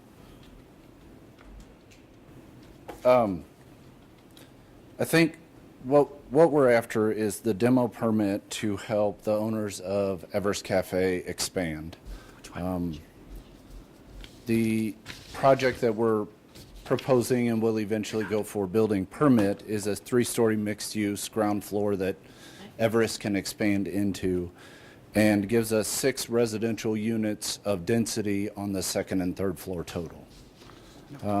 The big thing with form-based code is density and commercial space, and with this proposal on this site, we will provide those. The development, again, will allow the retention and expansion of Everest. I'm under the impression that if this expansion cannot happen, that I believe Everest Cafe would end up pulling out off of Manchester and moving to another property. You guys did see the letter of support from Debbie and Connie, the owners of Everest Cafe. I think that that's pretty much all that I had to explain about. Questions? So what's your timeline? So let's say we approve this tonight, then you would demolish and when would you start construction on a new building? I think I would have to go back and talk to the developer on that. Do you want to?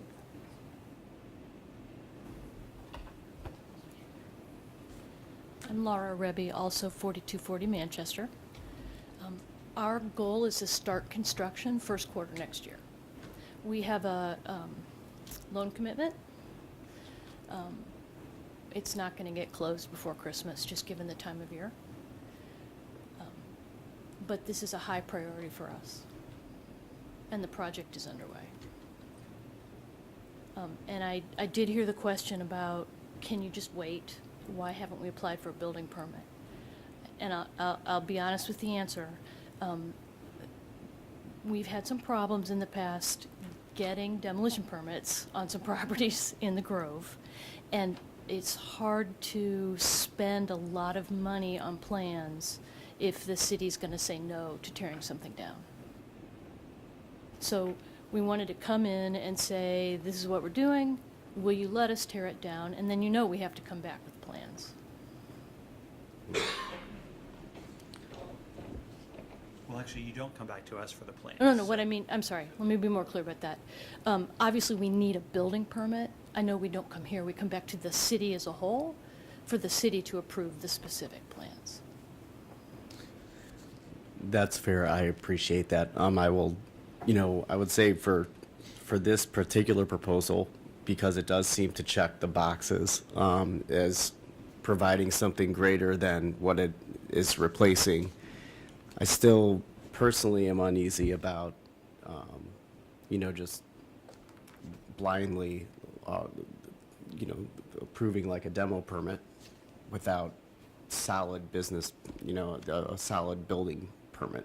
And Yeah. aren't you to the end of that? And is there anything that would prevent you from seeking a building permit first before the demo? Let me ask this. I mean, I don't think we have any problem with your concept, because we will build this. And I don't think we would have any problem if this is something you can do, in you approving the demolition, but saying we can't do the demolition until we have a building permit approved. That's fine. Once we know we can do it, we'll spend the money to bring in the civil engineer and to bring in the structural engineer and to do our construction drawings and finish out. I mean, we have schematics, you've seen that, but to finish this out and then do CDs and go get our permit. But that's it's expensive and it takes time, and if you're going to say no to this, we'll put our efforts somewhere else. Thank you.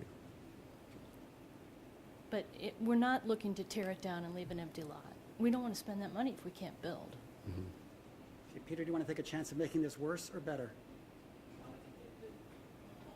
No, he's just here to answer questions if you ask something in, but Great, thank you very much. sure.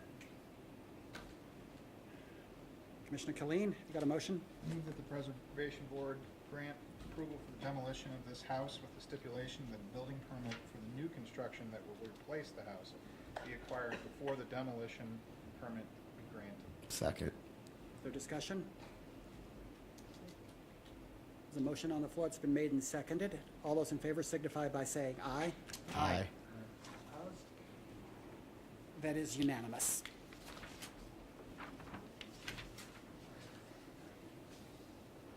Okay, Commissioners, we now convene as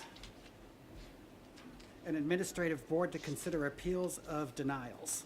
Calling first agenda item F, 2907 McNair. 2907 McNair has been deferred at the request of the... Has been? Deferred at the request of the appellant. Okay.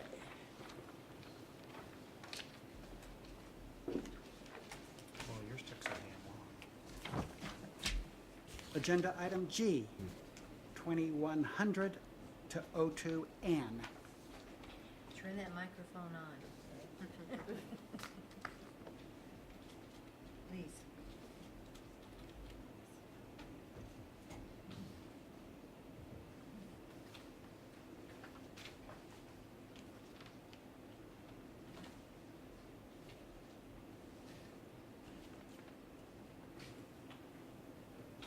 I'm Andrea Gagan with Cultural Resources Office, and I swear to tell the truth. I need to submit into the record, ordinance 64689 is amended by 64925, which is enabling ordinance, and then 67901, which is McKinley Heights Neighborhood Historic District Ordinance, as well as the agenda and the PowerPoint. Okay.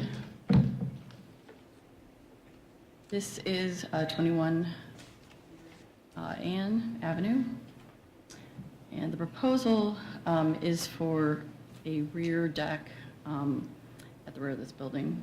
Let's see. There's a picture of the side of the building. As you can see, there's a one-story addition at the rear. Currently, there is a balcony at this door location. And this is the footprint.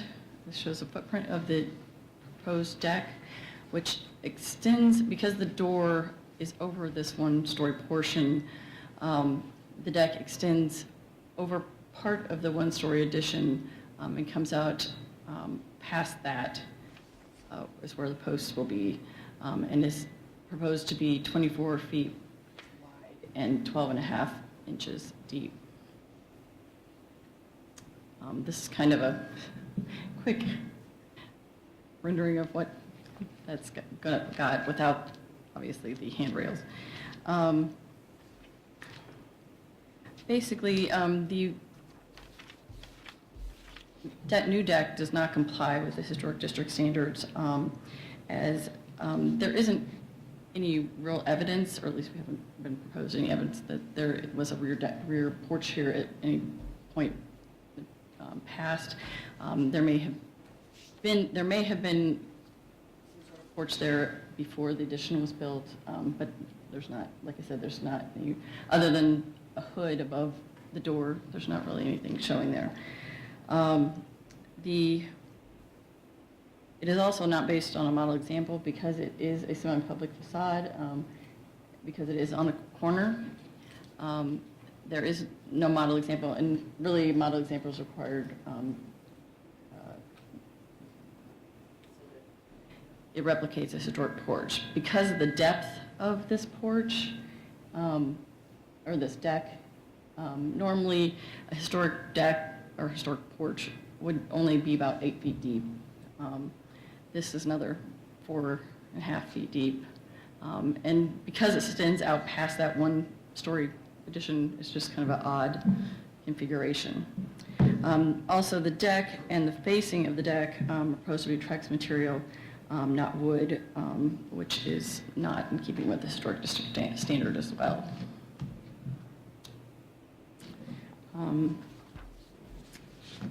So basically, the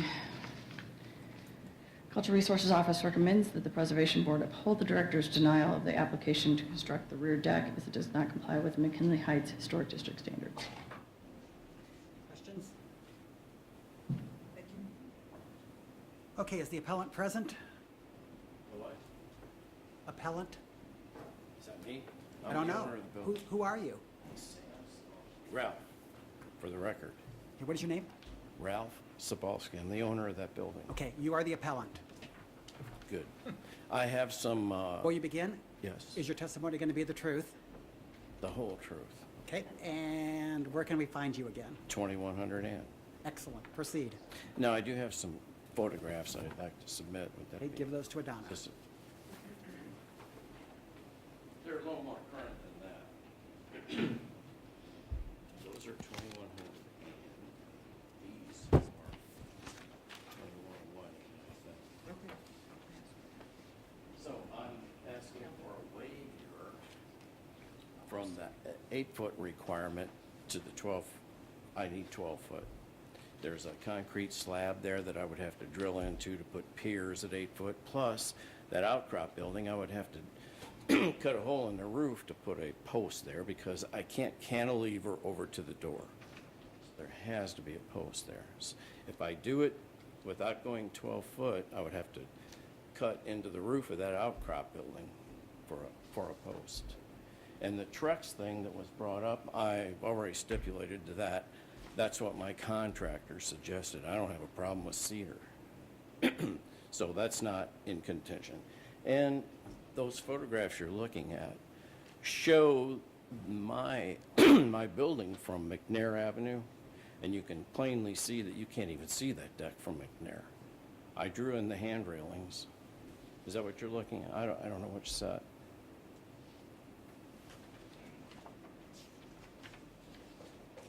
Is it clear there? So I realize I'm on a corner lot. I know this deck is out of limits, but you can't even, I can't go 8 foot, I have to go 12, and you can't even see the deck from McNair Avenue. Now I have another set of photographs, my neighbor across the street who has a deck similar to mine, greater than 12 foot, and I've submitted 2 photographs of that. Questions? That's your presentation? Does the 12 feet have to do with the sidewalk? Is there a sidewalk next to the building too? Are you kind of leaping over Well, that? there's a sidewalk by that outcrop, Yeah. the outcrop building, there's a sidewalk there. That's another thing driving you to that deck. Yeah, well, yes, but mainly it's the slab that's not shown on this photograph. There's a slab that comes out even with that outcrop building that's 12 foot away from the back of the building.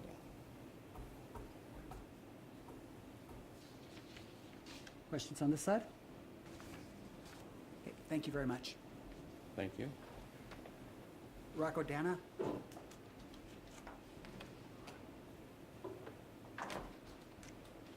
Hi, my name is Rocco Dana. I live at 2010 Geyer, and I had McKinley. Will your testimony be the truth? Yes. Okay. And I we're- had. Okay, go ahead. Sorry. And I had McKinley Heights Neighborhood Association's development board. So I wish I would have caught this on the first round. I didn't know this was occurring, so I'm here at the appeal.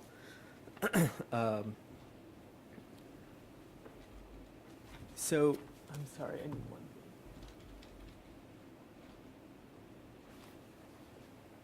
So I just want to make a couple points here. Our historic code does say that the appendages on public and semi-public facades, according to what he has shown here, it does not comply. There's no mistake in that. I was just looking at the Sanborn map. I don't have it. I wasn't quite prepared for this.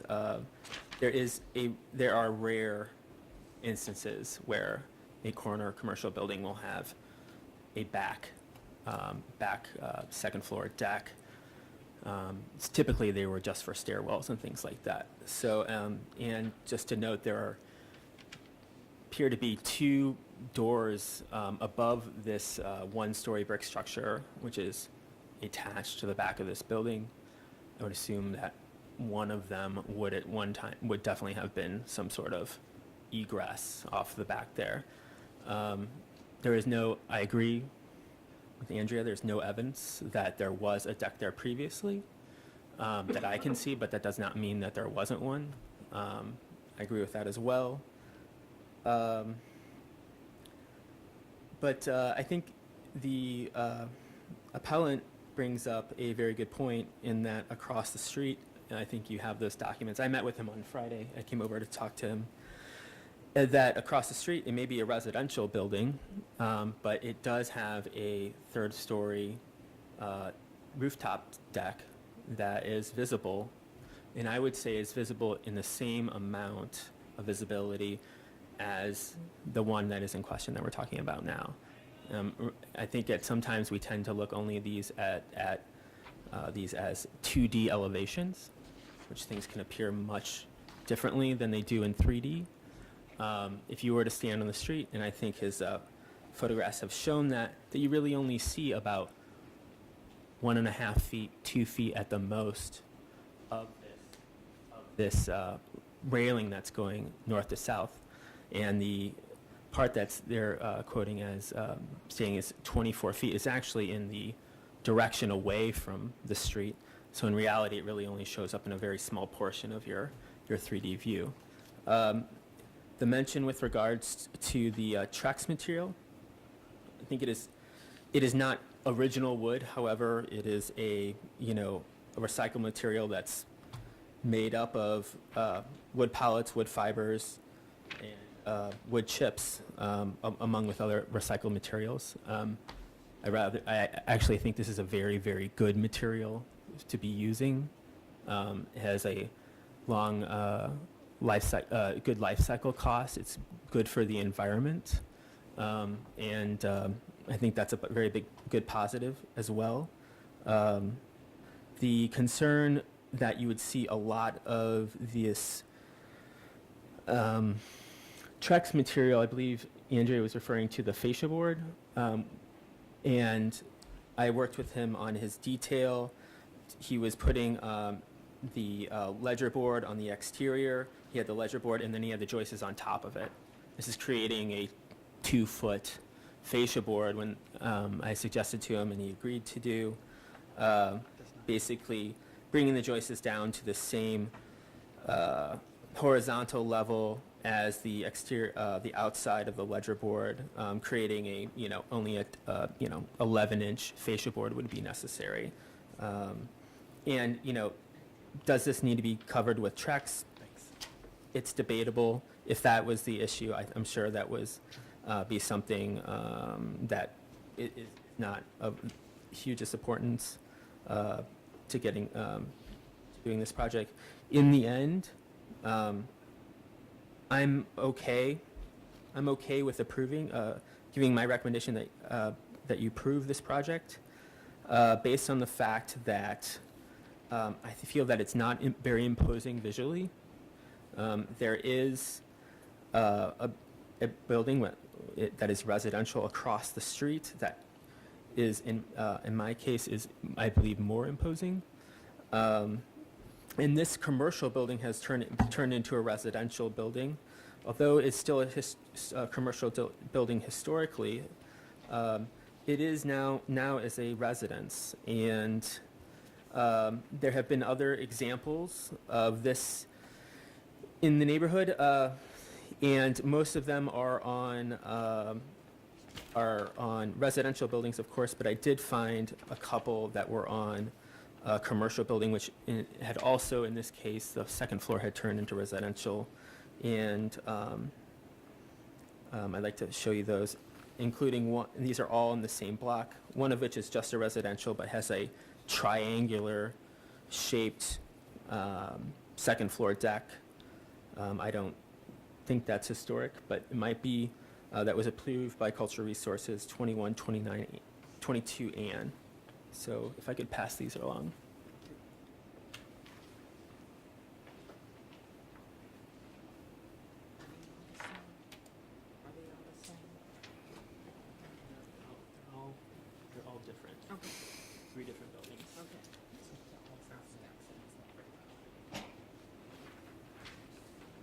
you have any questions for me, I'm here. A quick question. Yeah, yeah.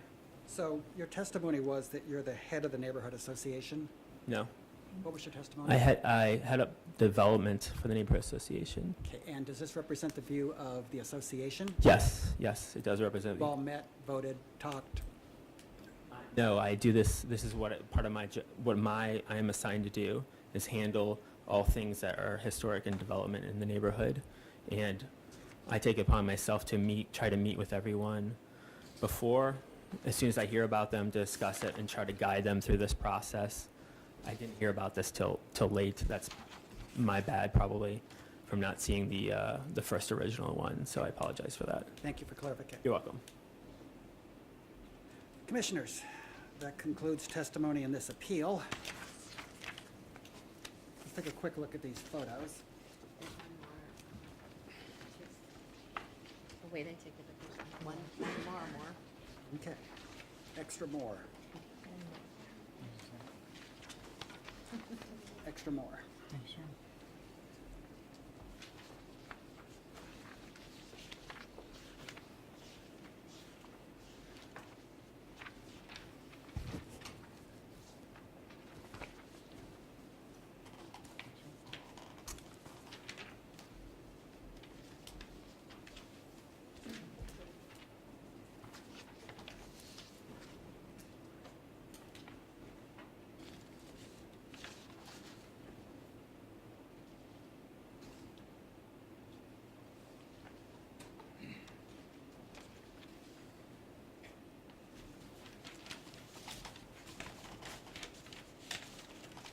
Okay down there? Oh, almost.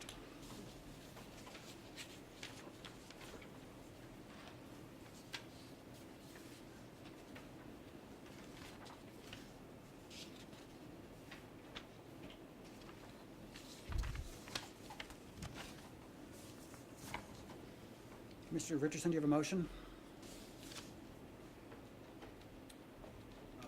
Move that the Preservation Board uphold the director's denial of the application as the proposed rear deck does not comply with the historic district standards. Is there a second?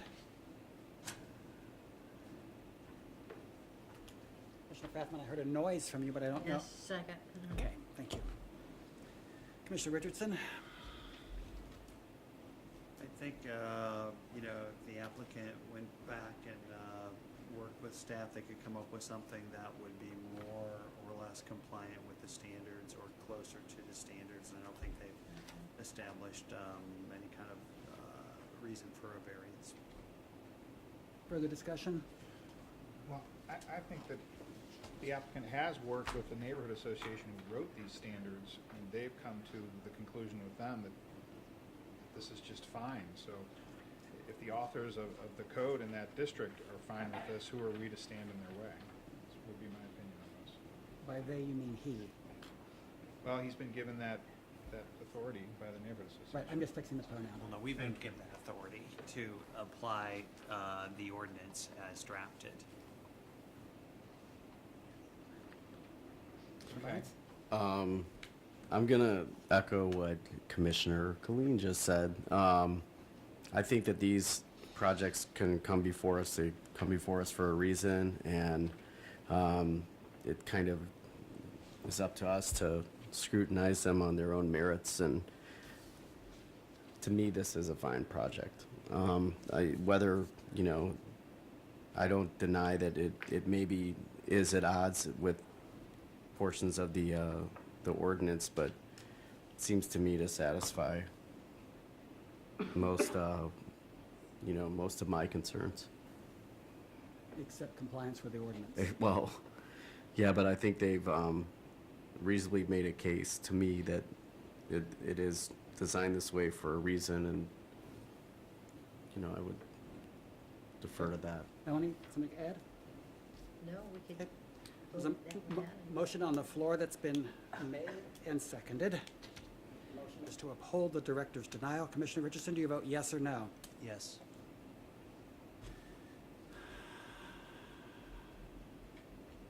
Commissioner Colleen, do you vote yes or no? No.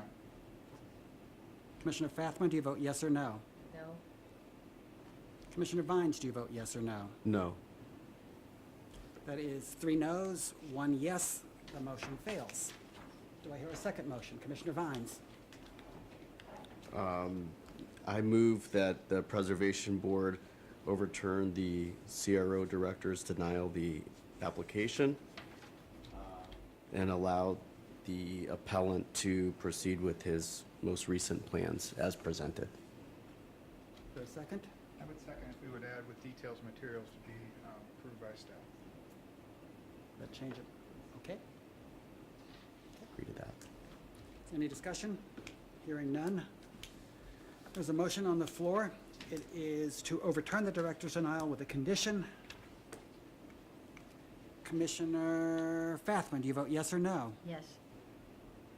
Commissioner Richardson, do you vote yes or no? Commissioner Killeen, do you vote yes or no? Yes. Commissioner Vines, do you vote yes or no? Yes. That's 3 yeses, 1 no. The motion is approved, and the Preservation Board has overturned the director's denial. Okay, commissioners. Moving through, calling agenda item H. That is 5,000 Washington Avenue.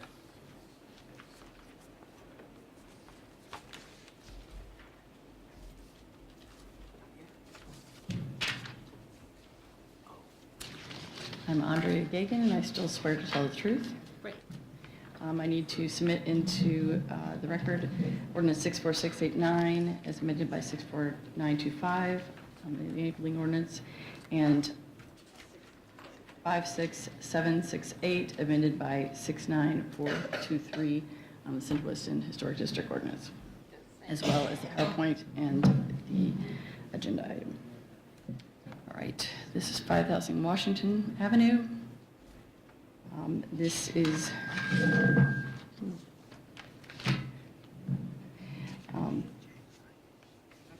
it's a building, it's actually in a landmark district as well. This is the side, I believe, facing Kings Highway. Is at the corner of Kings Highway and Washington Place. This is kind of a diagram of the existing, what the roof is now. These two areas have existing asphalt shingle roofs. There are also 2 copper domes. One is to be repaired and the other is to be rebuilt to replicate the existing.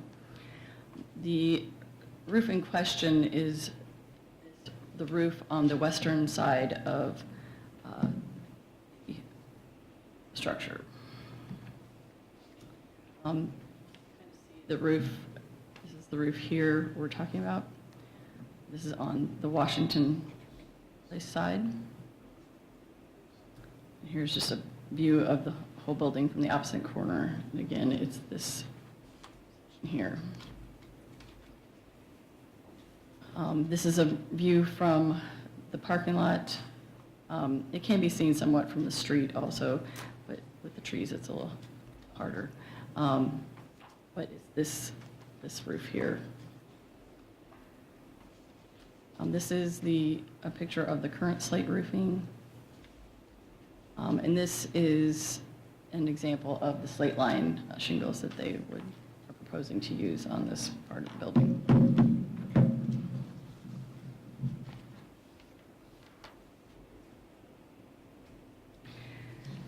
Basically, the applicant proposes to replace historic slate shingles with architectural shingles, which is not allowed under the Central West End Historic District standards.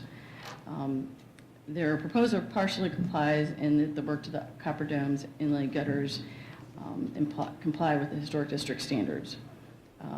However, the western portion of the roof has its original slate, and the standards do not allow GF slate line to replace the historic material.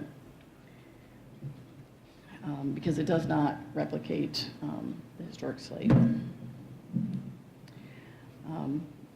Like I said, the western section of the roof can be viewed somewhat from Kings Highway as well as Washington Place.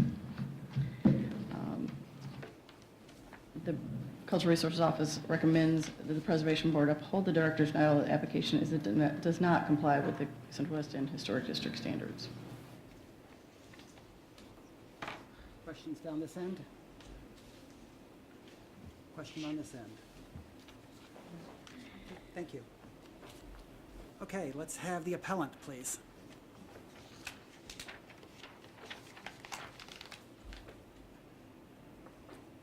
Good afternoon. Hello. My name is Steve Brinkman. I represent the owner, Michael Keim and Pete Rothschild. Is your testimony going to be the truth? And how do we find you again? I live at 306 Crescent Oak Court in New Melly, Missouri. Okay, let's hear your appeal. Currently, we have several leaks in the chapel, two of the main ones being on the copper domes that you see in off Kings Highway. We do have leaks on the west side of the building that she's already shown you on the previous slide. We would like to repair the copper domes, which is using a considerable portion of our budget for the building to stay, so everything you see from the Kings Highway side. We do have leaks, like I said, on the west side, which is a slate roof that we'd like to replace with the slate line gaff replicate shingle. Right now, 2/3 of the building is already asphalt shingles. We'd just like to ask if we could go ahead and replace the western roof with the slate line gaff asphalt shingles. And your testimony that having to install a slate roof instead would be a financial hardship? Could you outline the nature of that financial hardship? Right now, we're spending roughly $250,000 to do both copper domes and the asphalt shingle on the western portion of the building. It would be about another $150,000 to do an actual slate roof on the western portion of the building, which would put us considerably over our financial ability. And have you any documentation of this, or is it just your testimony? I have my roofer here that can, as far as the cost. Well, good. That would be my next question as to the financial hardship. Do I have proof that it'll be a financial? That you'd care to introduce. I have it at this time, no. Okay. Do you want your roofer? Sure.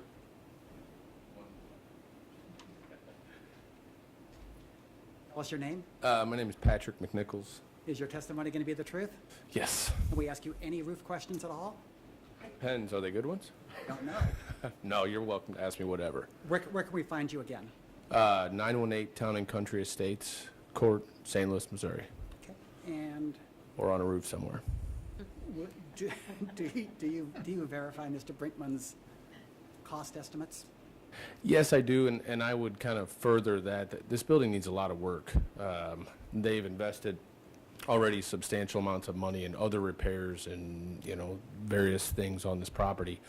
And while, we're not sure that how much more repair is going to be required underneath that copper dome. So there's going to be a large amount of bad wood and other things that have to be repaired in order to replicate and I'm not an architect, so please forgive me, Mike and everybody, but to replicate the copper domes, which are the most aesthetically noticeable thing that you'll see when we do the repairs up there.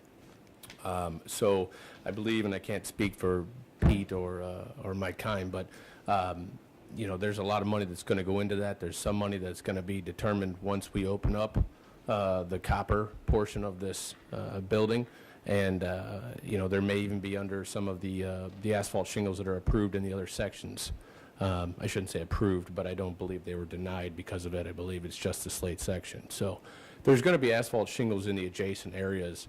And while you can't see, or while you can see portions of the slate roof, I think it will be difficult to, and I don't know if this is a helpful thing or not, but to discern between, the slate roof and the other areas that are going to be asphalt shingles.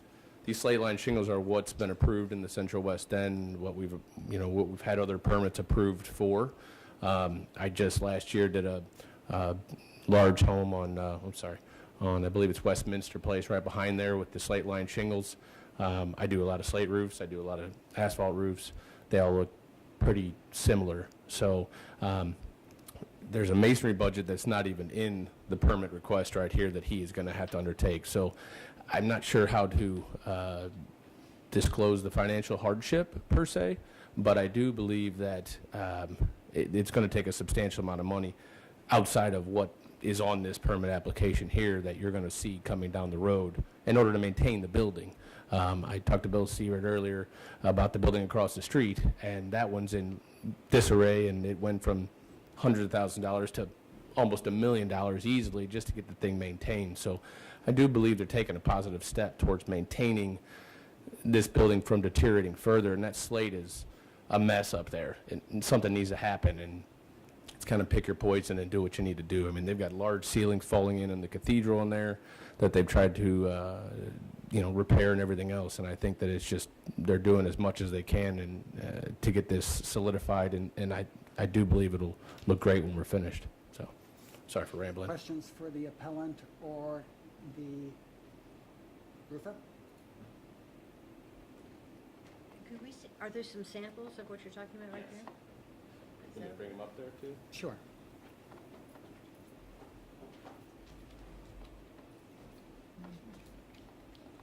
This is ideal.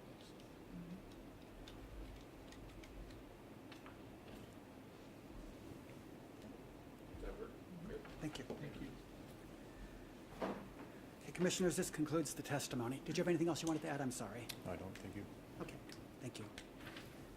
Commissioner Richardson, have you got a motion?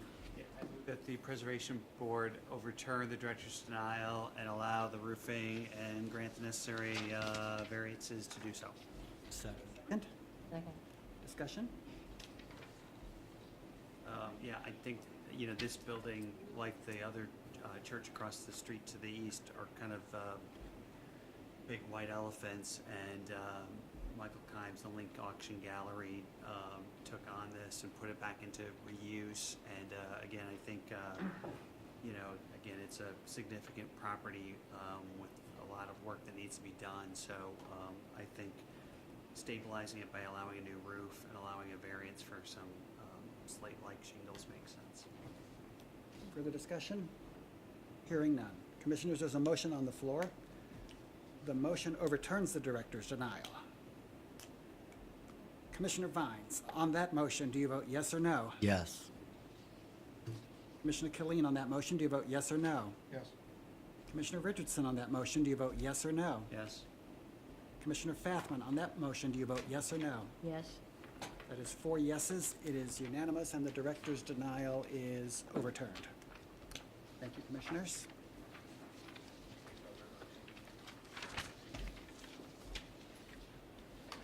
Just answer. Thanks, Adam. Okay, Commissioners, that concludes appeals of denials. There are several special agenda items. There are people here to speak on them. Without pausing, we will move into them. I'll call agenda item A, the Lafayette Square Historic District Standards. Calling that I, but that's so confusing. The ayes have it. These are revised standards that were briefly considered at your last meeting, and then several of the board members wished to have time to read them. So I'm sure that you've all read them, right? Anyway, I have a little summary of the changes to You the... mean Commissioner Robinson, who isn't here? Yeah, exactly. Okay. A little summary, very brief. Essentially, what's happening is that there are some slight modifications to the existing standards that address some incidents that have come up, but they're minor. The primary focus of the standard revision was to reconsider new construction in Lafayette Square. And many of you have complained about the required use of the historic model example. And I don't want to tell you that that's been entirely done away with, but it has been modified. And let me go a little further here. Okay. Well, one of the additions has been that there are several locations that are either large existing parking lots, such as the one on the left, which is the one on Park Avenue, and then the one to the right, which is a possibly proposed parking lot for the Mississippi Walk buildings on Mississippi and Shoto. So there will be landscaping and size requirements added for large parking lots, which do not currently exist in the standards. Okay? But again, the new construction revisions are the most important and the most complicated. And it requires actually 3 tiers of review. The yellow, if you can just barely see the yellow, are current infill areas that we're denominating historic infill. And those really are not changing with their requirement of the model example, except that the model example can be from another area of the city if the date of the model example is prior to 1898. So it's expanded the repertoire of model examples, and the reason for that has been that I think everyone is dissatisfied with developers using 1 or 2 model examples that are repeated over and over and over, such as along Dolman, which is what you're seeing here. Tier 2 is what's called new construction with historic context, and those are larger tracts open for development that retain a historic model example as a basis for the design, but don't hold so closely to it as in Tier 1. An example of that is this building, which is actually in the square and was built prior to the last revision, so tightened up the requirements of the model example. So you have a basis for it for form and other things, but it doesn't have to be an exact duplicate. And that would be the area known as Sherwood Forest, which is what on the right, and then this area around the Stone House along Missouri Avenue. So there is some historic context, not a lot, so that this is Tier 2. And Tier 3 is the Praxair site and the truck site where there really isn't any historic context. And that's called construction on large sites, and the requirements are far more flexible and actually would probably apply to the contemporary design standards that the director will be addressing momentarily. And this is of course the Praxair site from Shoto. So the staff has been working for a year with the neighborhood. I told them they didn't have to come tonight because they had to wait so long last time. But the staff is recommending that the Preservation Board approve the revised standards. Questions? Questions on this side? No, but I'm going to recuse myself. Questions on this side?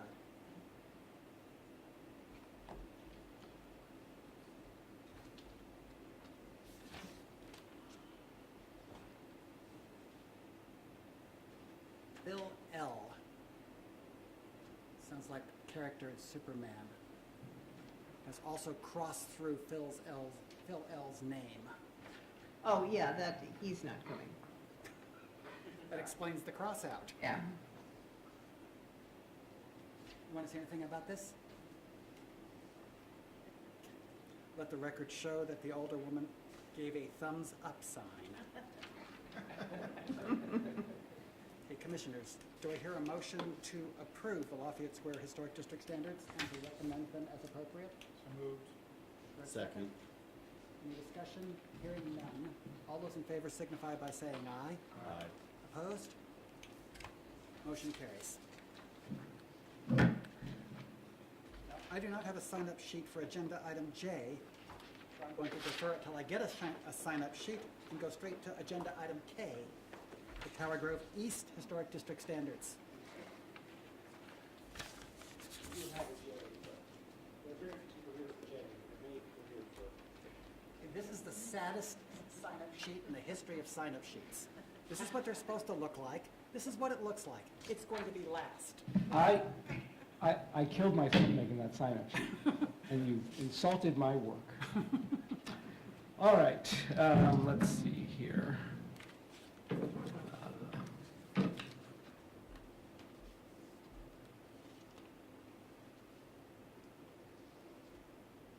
As the director notes, there are more of you here for K than there are for J. We'll get K done. Okay.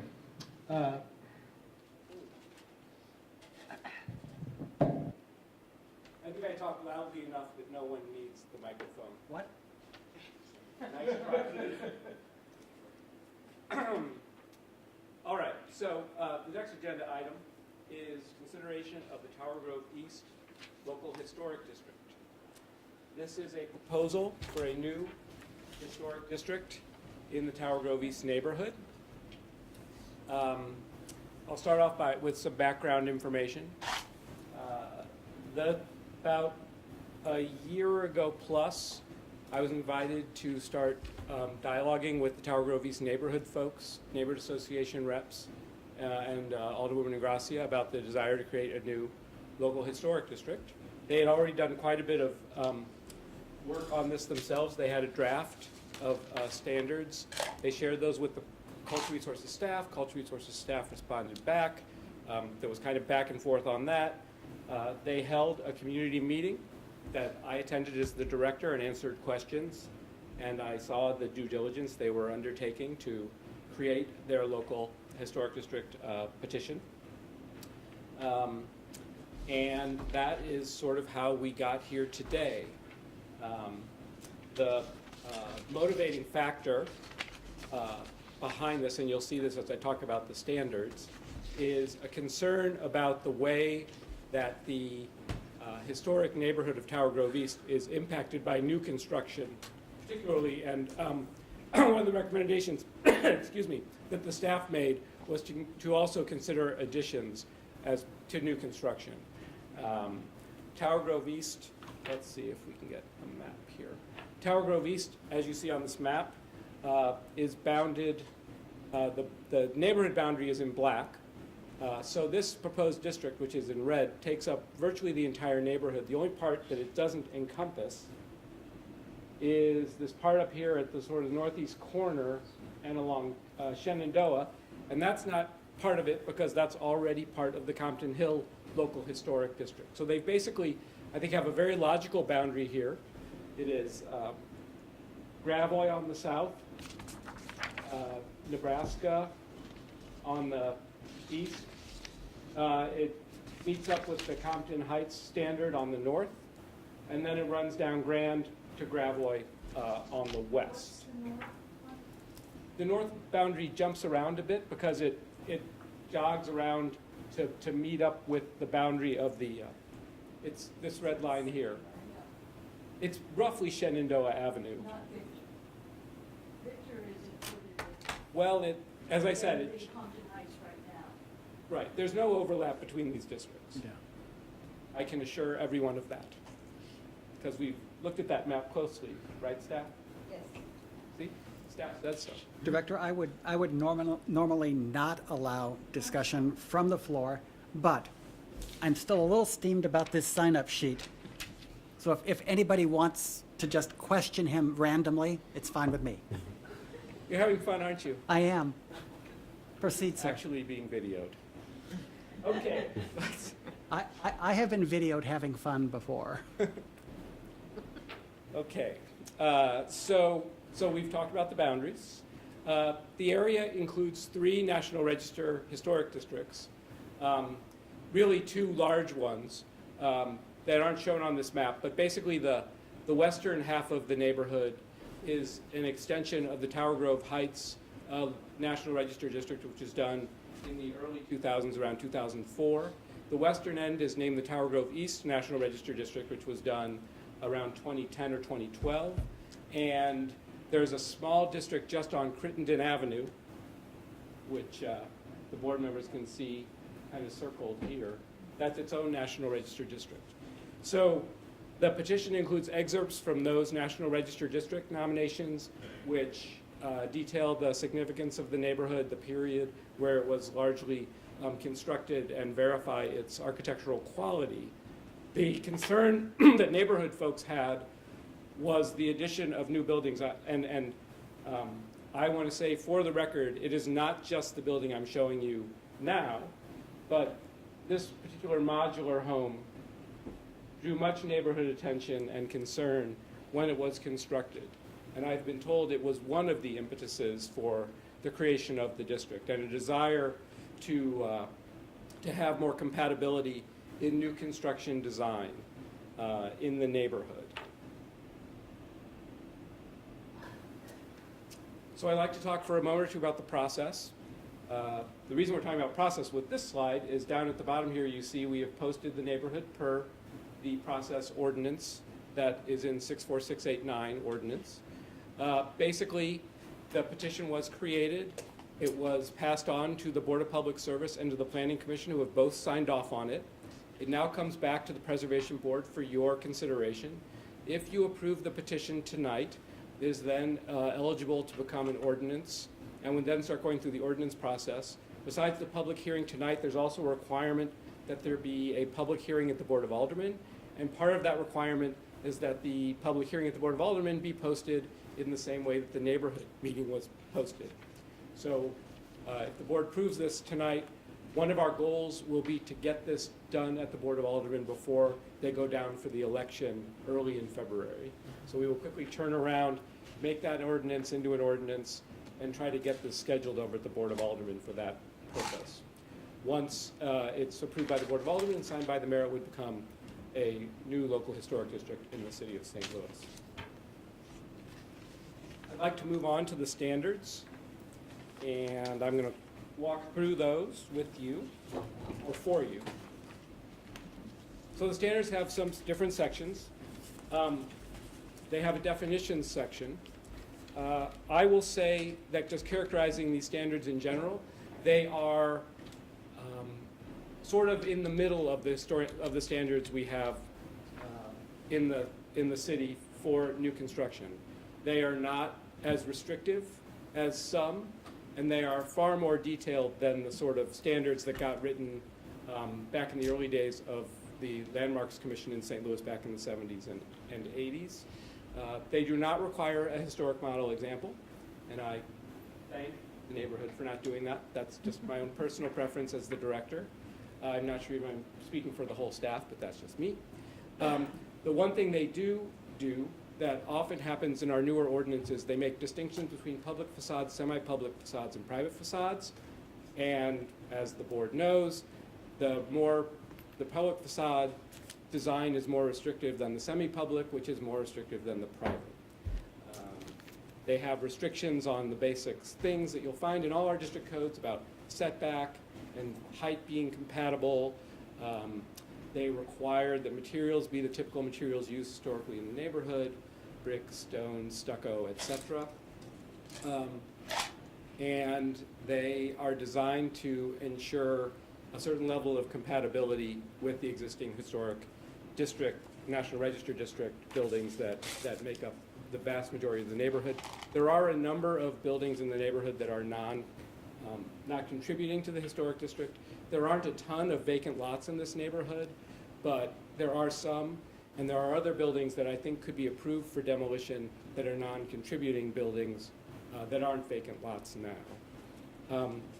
The restrictions on additions are very kind of straightforward. They basically say that the additions, depending on their visibility based on the public, semi-public, and private facades, need to comply with sort of standards of compatibility in general. There are standards for garage and for site as well. And I think that sums up my description of the petition and the ordinance that would be created if the board signs off on this. Do you have a copy of the petition in front of you? I actually do not have a copy of the entire petition in front of me, although I can provide that to the board. What do they look like? I mean, is it like a bunch of pages stapled together with signatures on them? Okay. This is a common misconception, and I appreciate you asking that, Richard. The petition does not involve any signatures by anyone. The petition is defined as a petition by the ordinance, so that's what I call it. It's really a collection of information. So it requires a general location map, it requires a zoning map, it requires a map of contributing buildings. These can be derived from the National Register District. It requires historic district standards be devised, which has been done. And I may be missing a legal description, but the document itself is relatively straightforward. And really the centerpiece of it is the standards. That's the thing that's going to affect folks. The rest of it is designed just to make sure that it's a legitimately created district. The fact that this area is already a National Register district, virtually the entire entity of it, I think, speaks to that, so. And will residents of the Tower Grove East neighborhood have any other opportunities to discuss this? They will. Well, first of all, the neighborhood folks sent out a postcard to all property owners before this meeting, which is in the ordinance. We also posted this meeting around the neighborhood and received a number of phone calls and emails about that posting. And the committee at the Board of Aldermen will do the same thing in terms of posting. I could say, and it'll be put in the Daily Record, but I don't know how effective that really is at letting the public know what goes on. But the postings, I think, genuinely do help people know what's happening in their neighborhood. And this is in 3 wards, 6, 7, and 8. Do we have communication? We have the 6th Ward Alderwoman present. Do we have communications from 7 and 8? 7, I feel confident is supportive of it. I have not had much communication with 8 on this, and I don't know if Alderwoman 6 can speak to Alderwoman 8 communication. Okay. Questions, commissioners? Yeah, the only question I had was like, why include the, you mentioned making it a legitimate historic district, and I guess, why is the Schnook site included? I mean, that seems like kind of, it's clearly on the southern edge. Why is the Schnook's site included within the boundaries? I mean, it's obviously not historic, it's on the edge of it, it's not like it's in the middle of the district. It just seems like creating the same kind of problem that Lafayette Square had that we just kind of fixed by amending their ordinance with the Praxair site. I would say a couple things. One is it's a very logical boundary to include it, because then you're just doing the length of Grand and the length of Gravois. I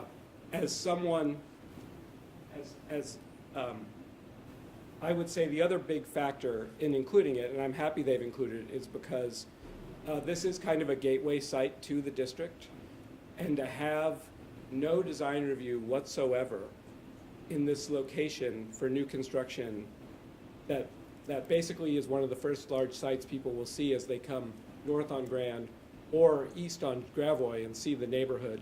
I think it's good to have design restrictions in place where there is a look at that and not just a review by zoning, which zoning does good work, in form-based codes do have design standards, but there's no design review in this neighborhood currently, and I think that's a disservice to it. So those are the reasons why I would say it makes sense for the Schnooks to be in. I'll also say honestly, this is the map that I was given by the neighborhood that they wanted, and I want to support them too. But I do think it's logical, and there's reasons why I would support it on my own, whether or not they did. Okay. Yes. That woman, she lives in the neighborhood, she didn't get a postcard. I don't know. Is there any reason? I know. Oh, okay. Can I speak? Not yet. Hold on. Okay. Hold on there. Further questions? One, Christina Gracia is errantly listed as 9th Ward Alderwoman, but it should be 6th. Not a big deal, but just for the record. I think she would be an excellent 9th Ward Alderwoman as well. She'll fight Dan. Would that be both wards? Yep. Or would she have to change wards? Or are you anticipating the redistricting? With the redistricting, who knows? Maybe there will be 169 ward. Okay. Sorry, I'm a little punchy by the time the meetings are over. Fine. Okay, we have 2 people signed up to speak. Catherine Hendrickson.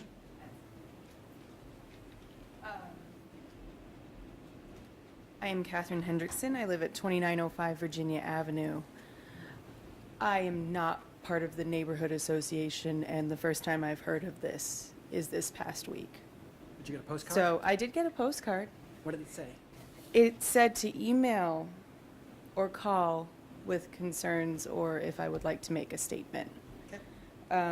I found this in my yard yesterday, which I believe is the poster that was posted around the neighborhood. But I mean, yesterday was a winter storm, so it obviously didn't stay.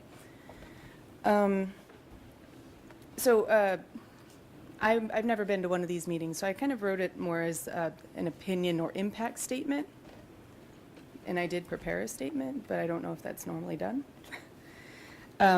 I'm from Charleston, South Carolina, which I don't know if you know this, but it's one of the first legislated historic districts in the country. It's also one of the most restrictive. And my experience with historic districts is more that it's about the visitors, it's about the impression that going there gives you. It's about keeping, not necessarily matched, but the feel of the era in which it was built. It's a little bit, it's always been hard for me to think about living in one and the practicality and how safety and fire codes might change as the community ages. And I don't know about most of the people in my neighborhood, but I know in my neighborhood and farther south, it's a little bit lower income. And I've lived there for about 3 years, and in the past 3 years, I've actually really enjoyed that a lot of the vacant lots or the burned out building that was two addresses away from me at 2909 was fixed up.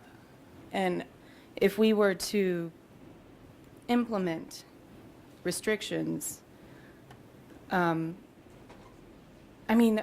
be honest, the restrictions that are in this proposal, it's not those that I have a problem with. The problem I have is, are we done like getting back up on our feet, especially the more southern neighborhoods? And you pointed out the Schnooks, and to be honest, the street directly north of the Schnooks is probably one of the worst streets in this neighborhood.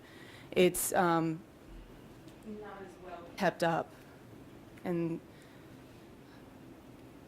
I don't know, I just, it feels like this is about creating an exclusive neighborhood and making it harder for people to afford to fix up their houses that they may already live in or even were thinking about purchasing, because a lot of the houses that have not been fixed up are like 4-bedroom houses with 1 bathroom, or maybe the kitchen is from the 70s or the 80s, and it's hard for them to consider something that may or may not be a complete gut job when they also have to consider that they'll have to fix the front. Or say somebody has a porch and it needs to be torn down, whether or not they'll be able to replace that. And even based on what I've seen in this meeting, I don't have a problem with what you guys do. I don't really want to live in one, though. I like the freedom of being able to choose whether I want an awning on the front of my house, which I do have one, and I know it would not fit in these restrictions if I were to try to replace it. So that's just my personal feelings. And to receive a card on the week of Thanksgiving, I mean, it feels kind of like I almost didn't have time to even deal with this. So, and I know that we'll have other venues to address this. I personally do not want to be part of it, though. Thank you. Thank you. Jan Simons. Simons? I've been before you before with the Starbucks proposal on Sydney and Grand. I've lived... Did we do what you wanted? What? Did we do what you I wanted? wanted it, yes, because it had been a gas station and dry cleaner and was horrible. So I appreciated you. For the record, tell us who you are. I'm Jan Simons. I live at 3504 Victor Street. I have lived there since 1984. I do approve of all the restrictions that they're talking about doing, and I approve of Schnooks being part of it. I think it's very important. That'd be like a little triangle cut off that could go nowhere. And the more we include places like that, the better we will be. But I feel a little bit like it was thrown at me in a holiday week. I did not get a postcard. Thank you. Alderwoman Ingracia?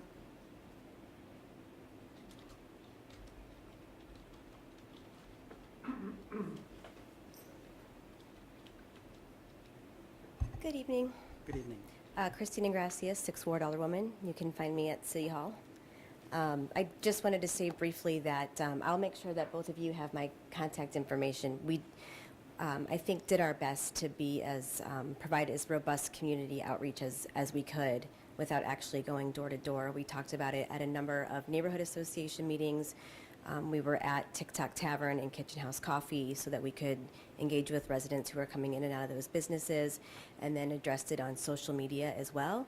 And so it's been a work in progress for a year, and we were very careful to balance some of the needs of the community, like you had mentioned. We do not want to price people out of the neighborhood. The neighborhood has been extremely supportive of high-quality, affordable housing projects balanced with market-rate projects, and it's one of the things that makes the neighborhood so vibrant and really wonderful to live in. And so I'm sure you've read the standards. They do not impact any current properties unless you would do a rehab project. It's only for infill construction or significant rehabilitation. So if you wanted to put an awning on your house, you could do that. All of the rehab work that still needs to be done, none of those would be impacted by this particular. Right, and there's also an opportunity for variances like you saw here tonight. So if the neighborhood and the local elected official are supportive of a variance, that is a process by which you can undertake to make sure that we can address the needs of the community in a dynamic and flexible way. I'm happy to take questions if you have them. The Alderwoman? Thank you. Okay, questions for staff. Dan? Section 21 of Ordinance 64689. Section 21, paragraph B begins, "To the extent practicable, the Preservation Board may mail written notice of such a hearing to the owner of each property located within the local historic district at least 15 days prior to the date of the hearing." Is it your testimony that that happened? Yes. Okay, thank you.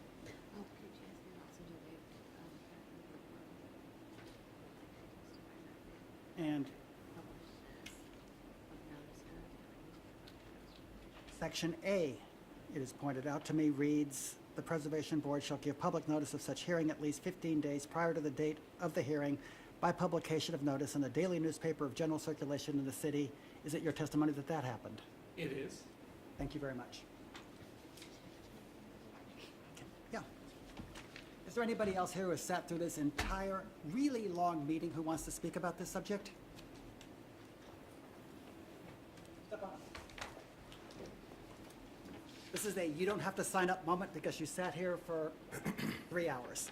Hi, my name is David Rogers. I was the president of the Neighborhood Association when this started. And your address for the record? 2612 South Compton. Thank you.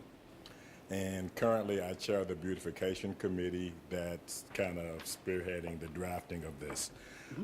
To address our neighbors' concerns about not really wanting to live in one of these districts, I want to kind of put her mind at ease. When we put the committee together to create these standards, it consisted of someone who moved from Tower Grove East, from one of the neighborhoods that you sat through tonight that had restrictions in place.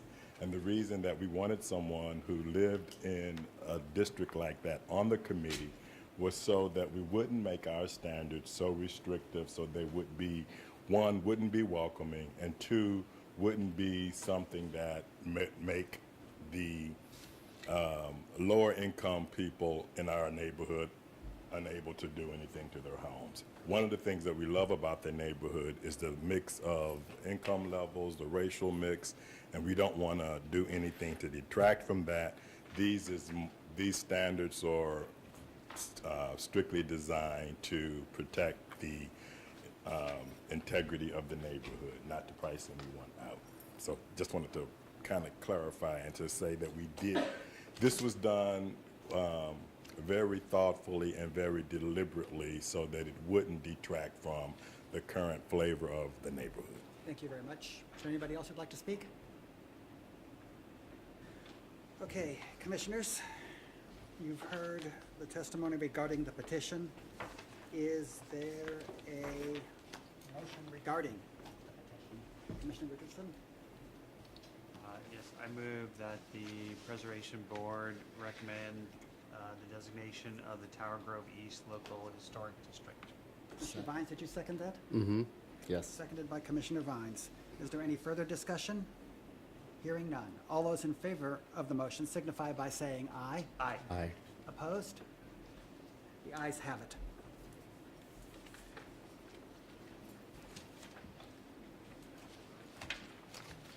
It looks like, based upon this handwritten document in front of me, that the next agenda item is agenda item J, new construction policy standards.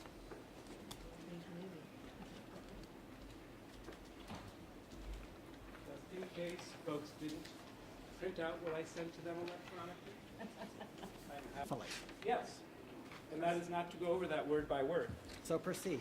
Okay. I will not go over it word by word. I will speak in generalities, and if they're... Whoa. Okay.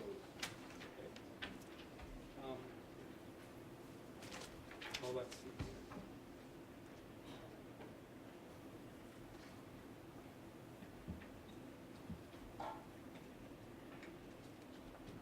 Have we run out of internet?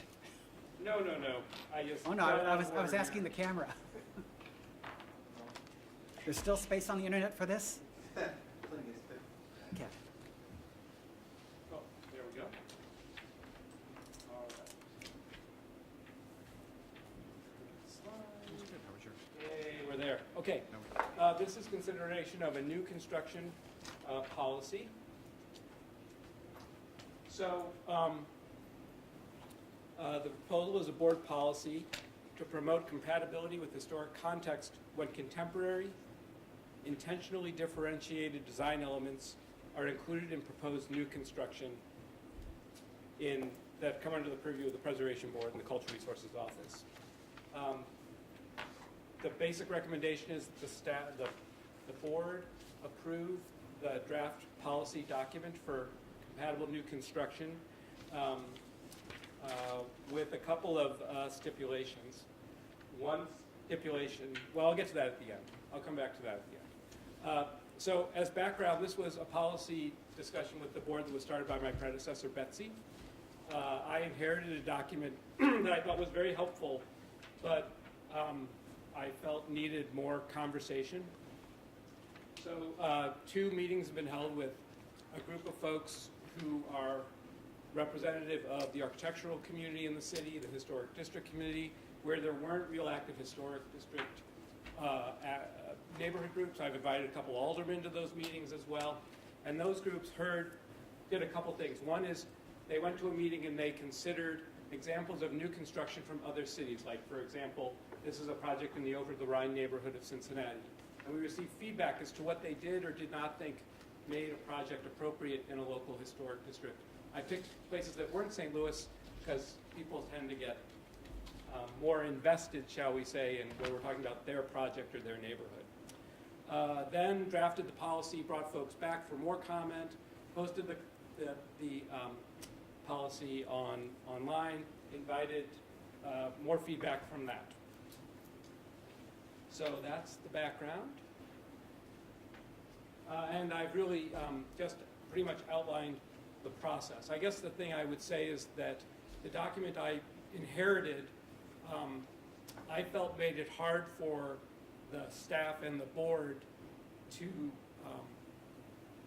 know what they were supposed to be using as criteria for review, because it was very open-ended and didn't have a lot of particular items that the board members or the staff could sort of use to evaluate a proposal.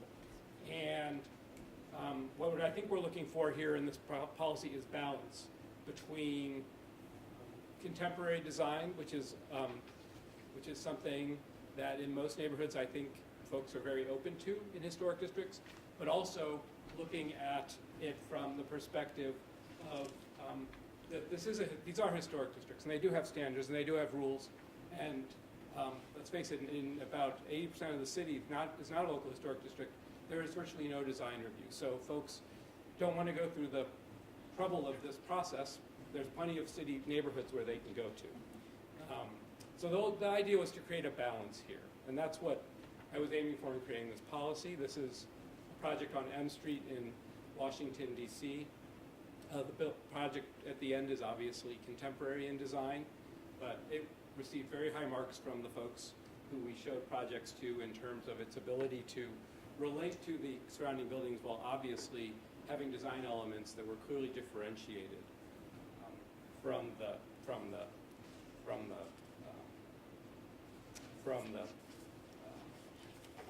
historic context.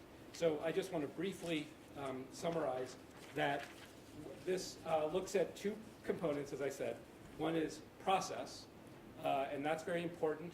It involves at least one, if not more, neighborhood meetings with folks from both the neighborhood and the Crow staff and the developer side to look at a new construction project where the developer has expressly identified that they want to do something using contemporary elements in design.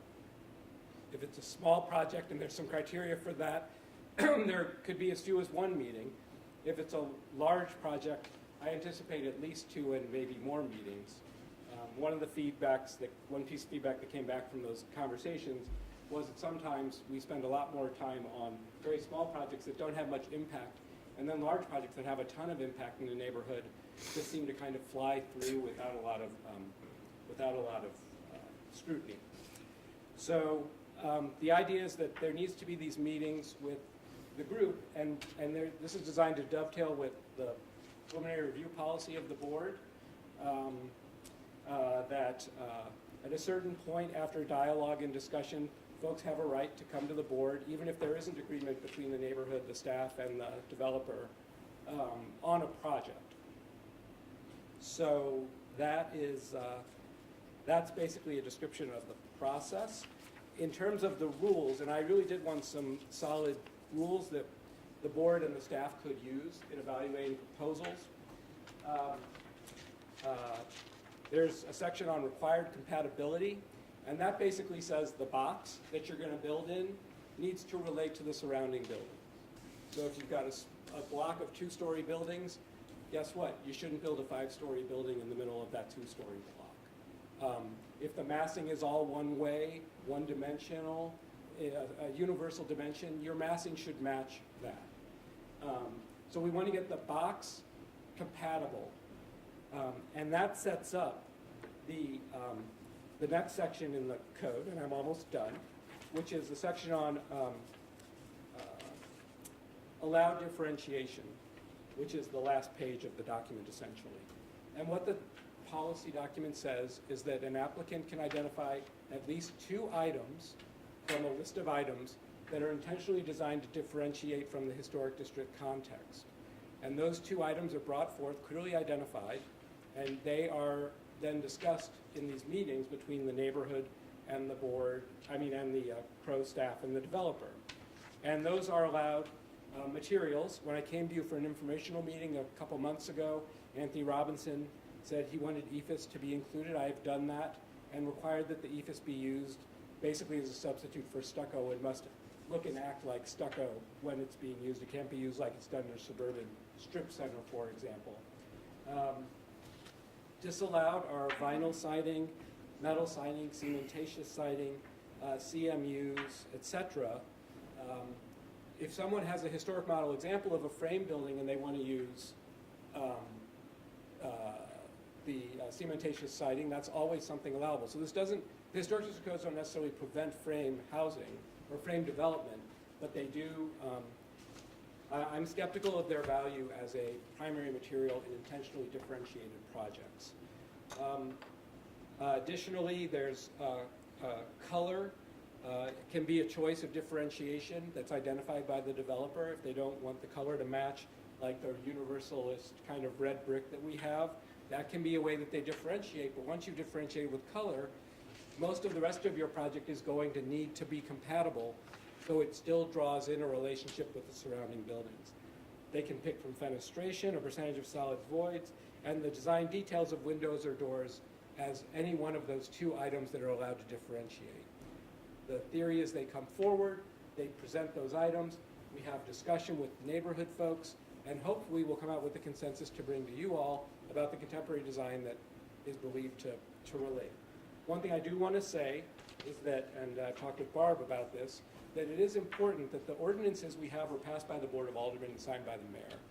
And the board can't create a policy that just runs completely roughshod over standards already approved by the Board of Aldermen.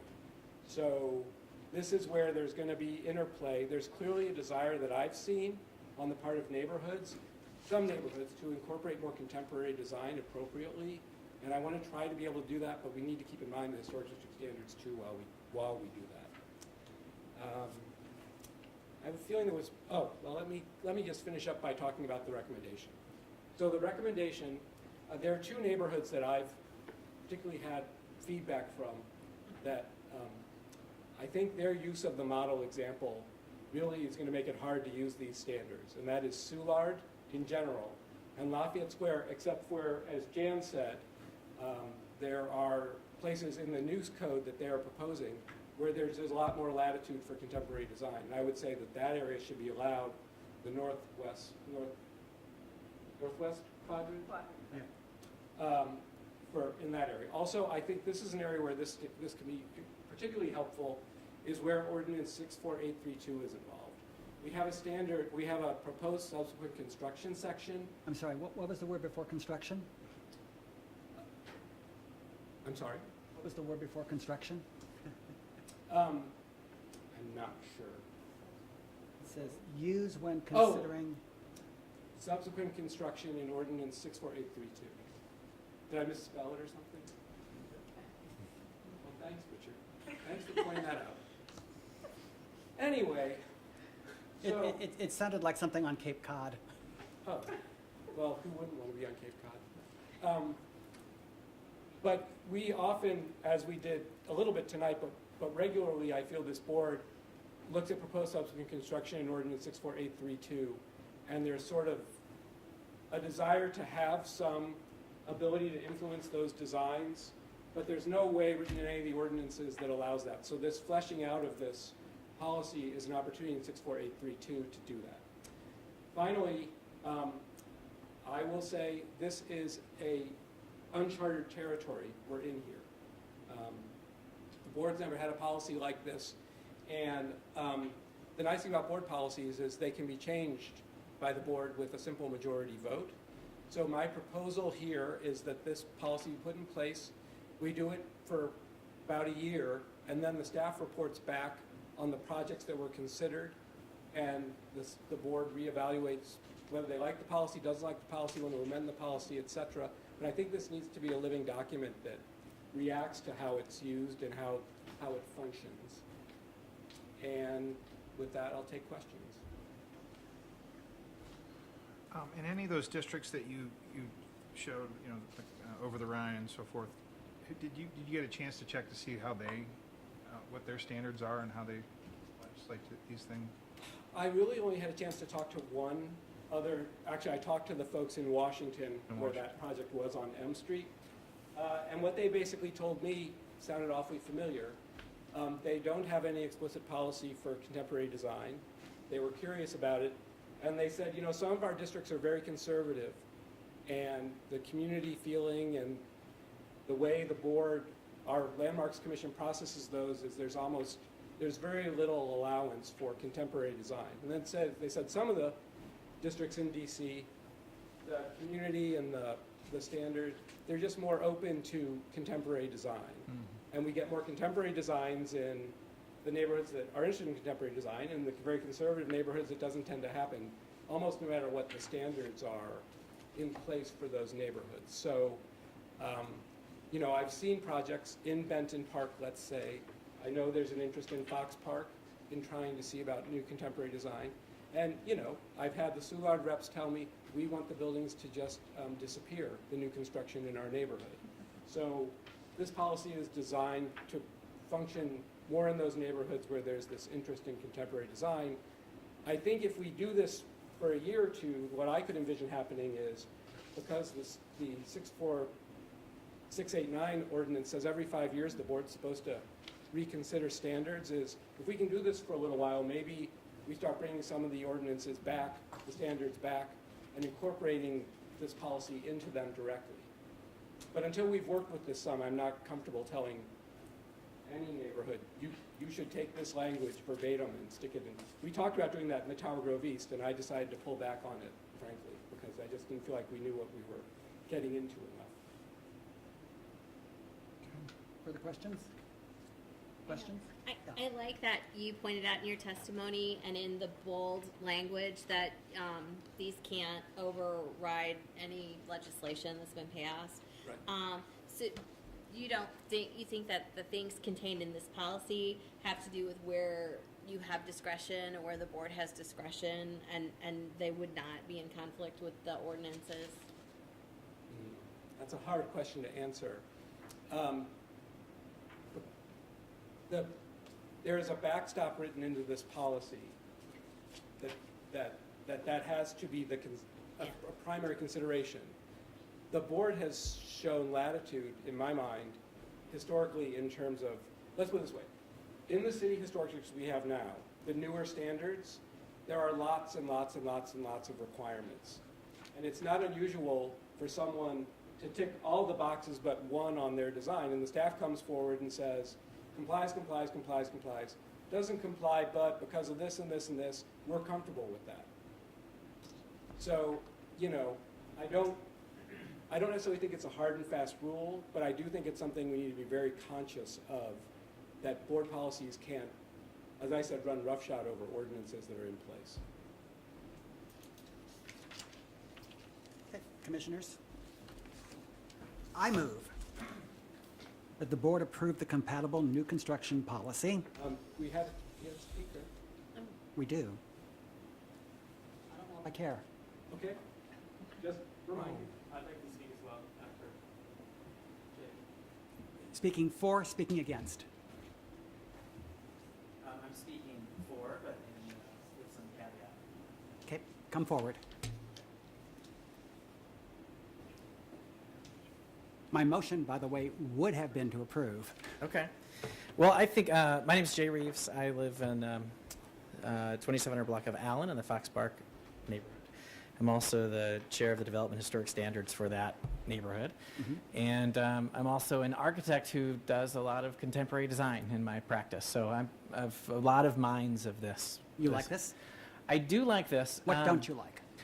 There's a few things. One, the primary thing I'd like to share with you is that it structures a path forward with community engagement of both CRO and the neighborhood to have a voice in what happens with this, which I appreciate. What I don't particularly like is that should the community not be in support of this, it still could be on a path to move forward. And my concern about that is a little bit to what you were mentioning about, does this comply with the larger standards, the ordinance itself? Because I would argue actually that it seems to kind of fundamentally allow disagreement with what the standards are. So as an architect, as a designer, as someone that's excited about this, I love it.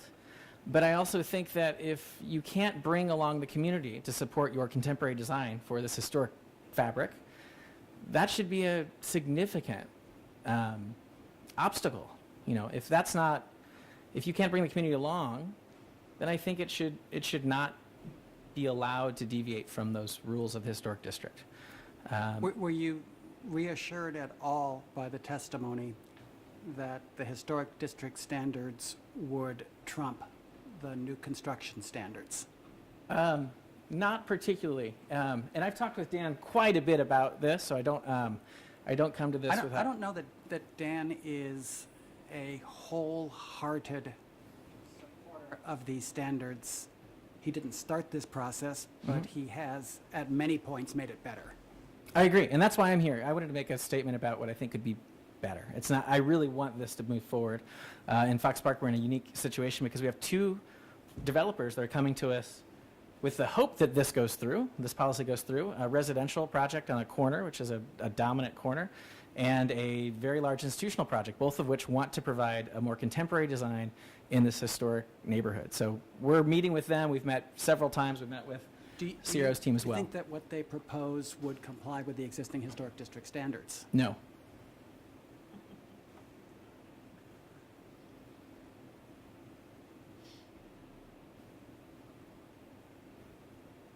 I don't see how they'd get past us. Well, that's a little bit of what's interesting about this to me. I don't have the legal context that you do. So it seems to me this policy does allow for contemporary design in a way that the historic standards don't. See, I participated in the process throughout it. I imagine the real purpose of the policy, and it being a policy rather than an ordinance, was to give signals to developers about the sorts of things that they should think about. We'll know I was going to say by our October 2019 meeting, with a final decision on whether to extend this in November of 2019, whether or not it's working or not. My motion, when I make it, and assuming that it passes, does not envision this as a permanent policy. It's something that would require adjustment and review.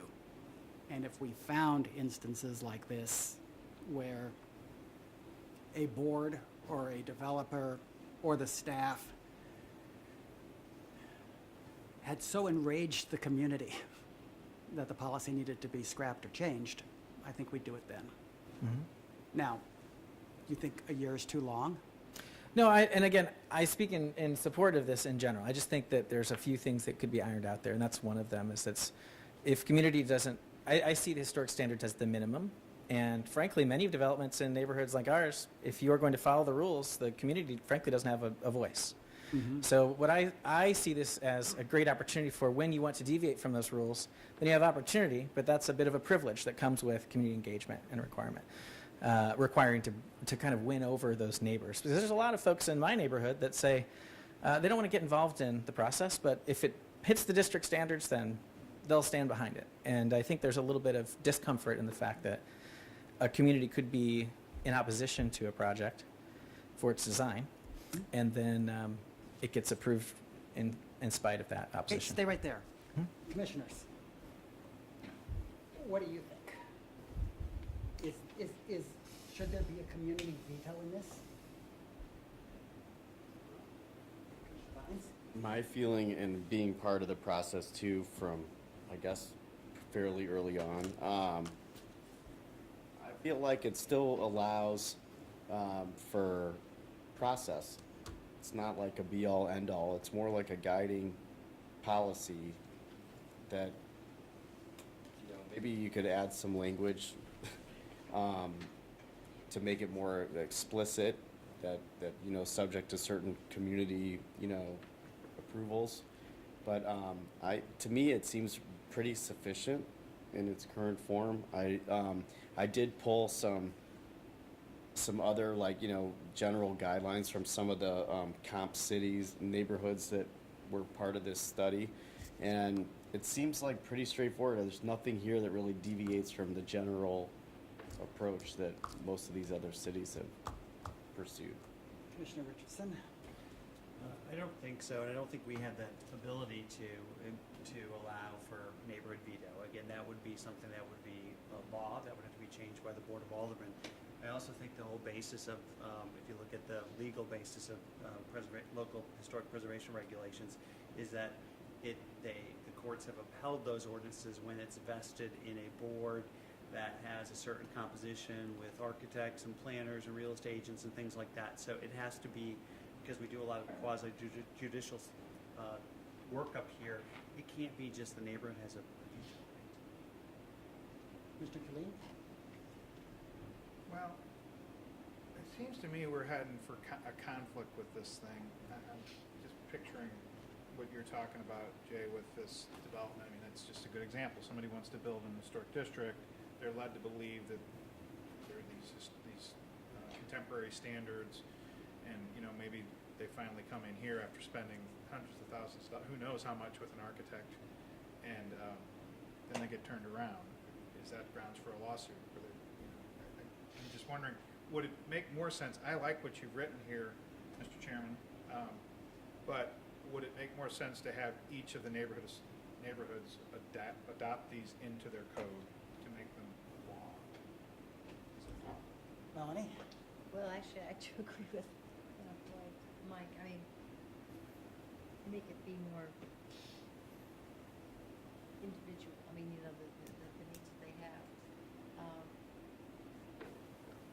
But I like the fact that this week we're doing this, and Jay, I don't, after this discussion, You don't what? I don't, after this discussion, have a prediction on whether or not a motion that I'm about to make will prevail.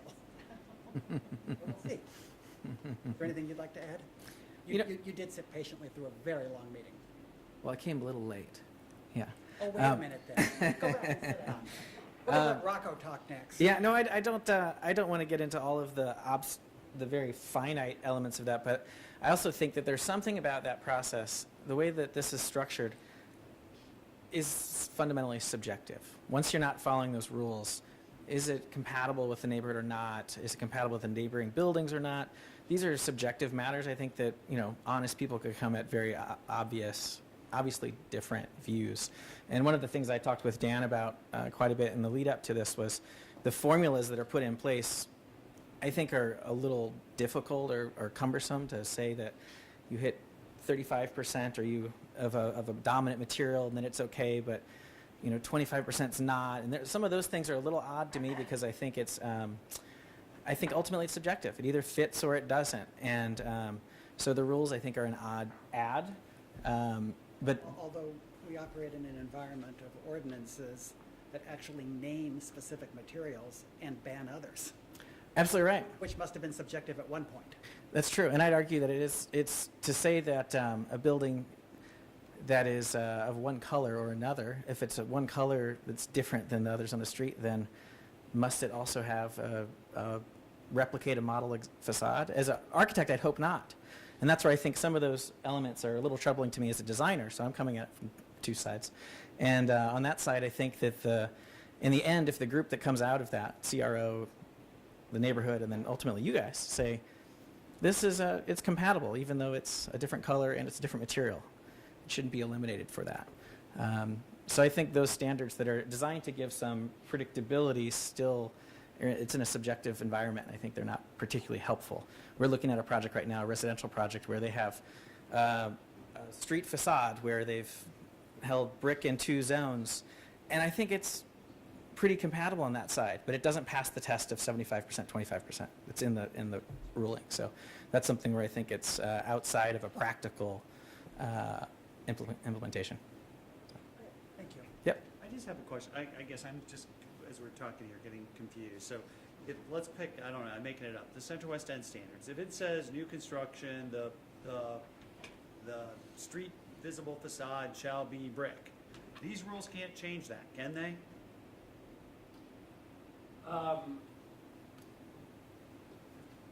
If the answer is anything but no, it's hard to see how you could do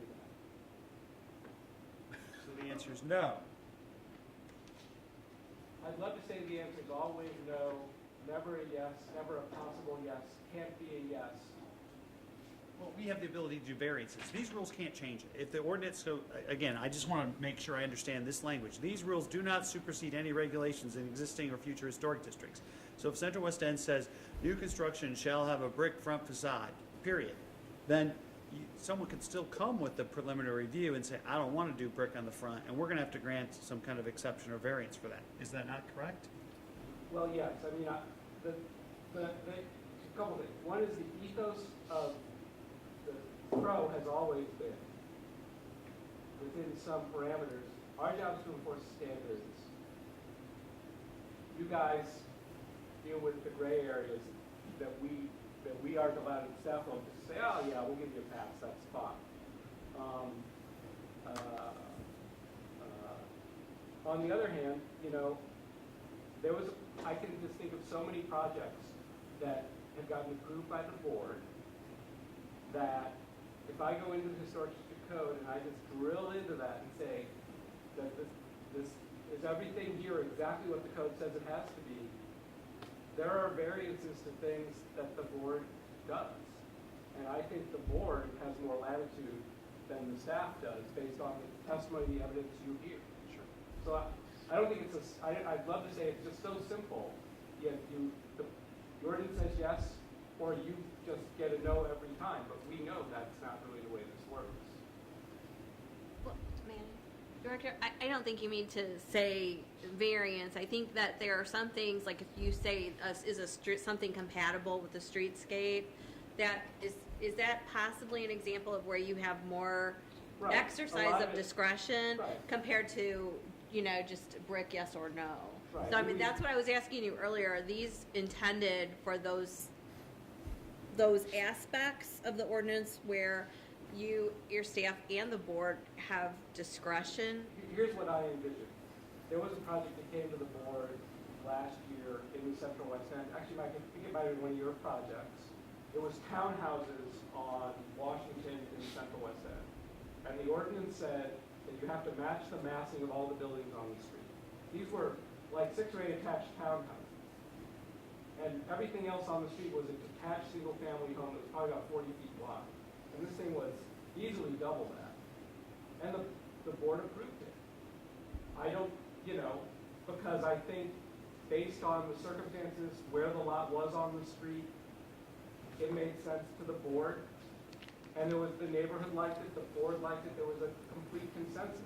And that is where, Jay, I think, to what you're saying, per what David said, I can't put in a policy that says the neighborhood can veto a project and keep a publicly approved board through an ordinance from doing what it wants to do. But that doesn't mean that the neighborhood component of this policy isn't an incredibly important piece of it. And certainly if the neighborhood comes in breathing fire, that contemporary standard policy is being misused and we're getting, a project we hate because the staff's ganged up with the developer, well, that's what the board is there for, to consider all those concerns. So it's not a question of just because I didn't give a veto in the policy to the neighborhood, that therefore neighborhood doesn't matter, it doesn't count. Of course the neighborhood matters and counts. That's why we take into account what the neighborhood does. In process, this policy probably isn't that big of a variance from what we do now. Because there's, always back and forth with the neighborhood on these projects. Rocco, do you want to add something? Could I mention, can I say one more thing? Bring Rocco up also. I'm going to. No, go ahead. We've got staff here who I'd Yeah. like to send home tonight. Okay. I just would comment that I want this to pass, and I'm afraid that what I'm about to say might be going to torpedo something here, but it fundamentally allows for things that don't comply with the standards. So I think the answer to your question is yes. In my neighborhood, where we're looking at a building right now, there's a residential building where the window proportions are different than what the standard says is the minimum. And we're all cool with it. And we're asking them to be okay with it. But it's not complicit with what the standards ask. And so I see this as a tool to allow some flexibility, and I'm hopeful for that, both as a resident and as an architect. But I think that the answer is yes, that you could look down, run that checklist and say, okay, I don't want to do a brick building in that neighborhood. And that's only one, all I've done is change one thing, and that's the material, so it can pass. I still think the purpose of the exercise was to give this board slightly more objective reasons to vary from an ordinance. But, I mean, it's the ordinance that we would have to find an exception to, not the construction policy. Yeah, that's outside of my know-how. I've been on those panels as well as we've led up to this. but- Rocco? Yep. Something to add? Yeah. I don't know if you know my background. So I worked for Sauer & Associates Architects, and we did multifamily skyscrapers, and then I worked for HOK, and now I rehab multifamilies, my own developments, and design them. So, I've seen this through Beth and Dan come through, and I was at the meetings that both of you were at, and there was an objection early on that I agreed with about just the fundamental way about how this is going about, and the fact that we are asking preservationists, very good preservationists, by the way, in my opinion, to make decisions and recommendations on contemporary architecture, something that they're actually not trained on. And I think this is where I think other places, I'm going to assume, but there's definitely other places in in the nation where have historic districts, and then they also have an architectural review board full of architects who are qualified to make decisions on contemporary architecture and how they fit in historic districts. I think this is a great opportunity for that. I think it's unfortunate that that was not considered. But you know, these architectural review boards have been very, very successful in other locations here in the United States and all over the world. And I think it's a shame that St. Louis City as a whole has disregarded that historically. And I think there's been a lot of very large mistakes that are made in general historically that an architectural review board would see the validity of and be able to make good recommendations on those types of decisions, in my opinion. Thank you. Commissioners? Are you going to vote? Okay, then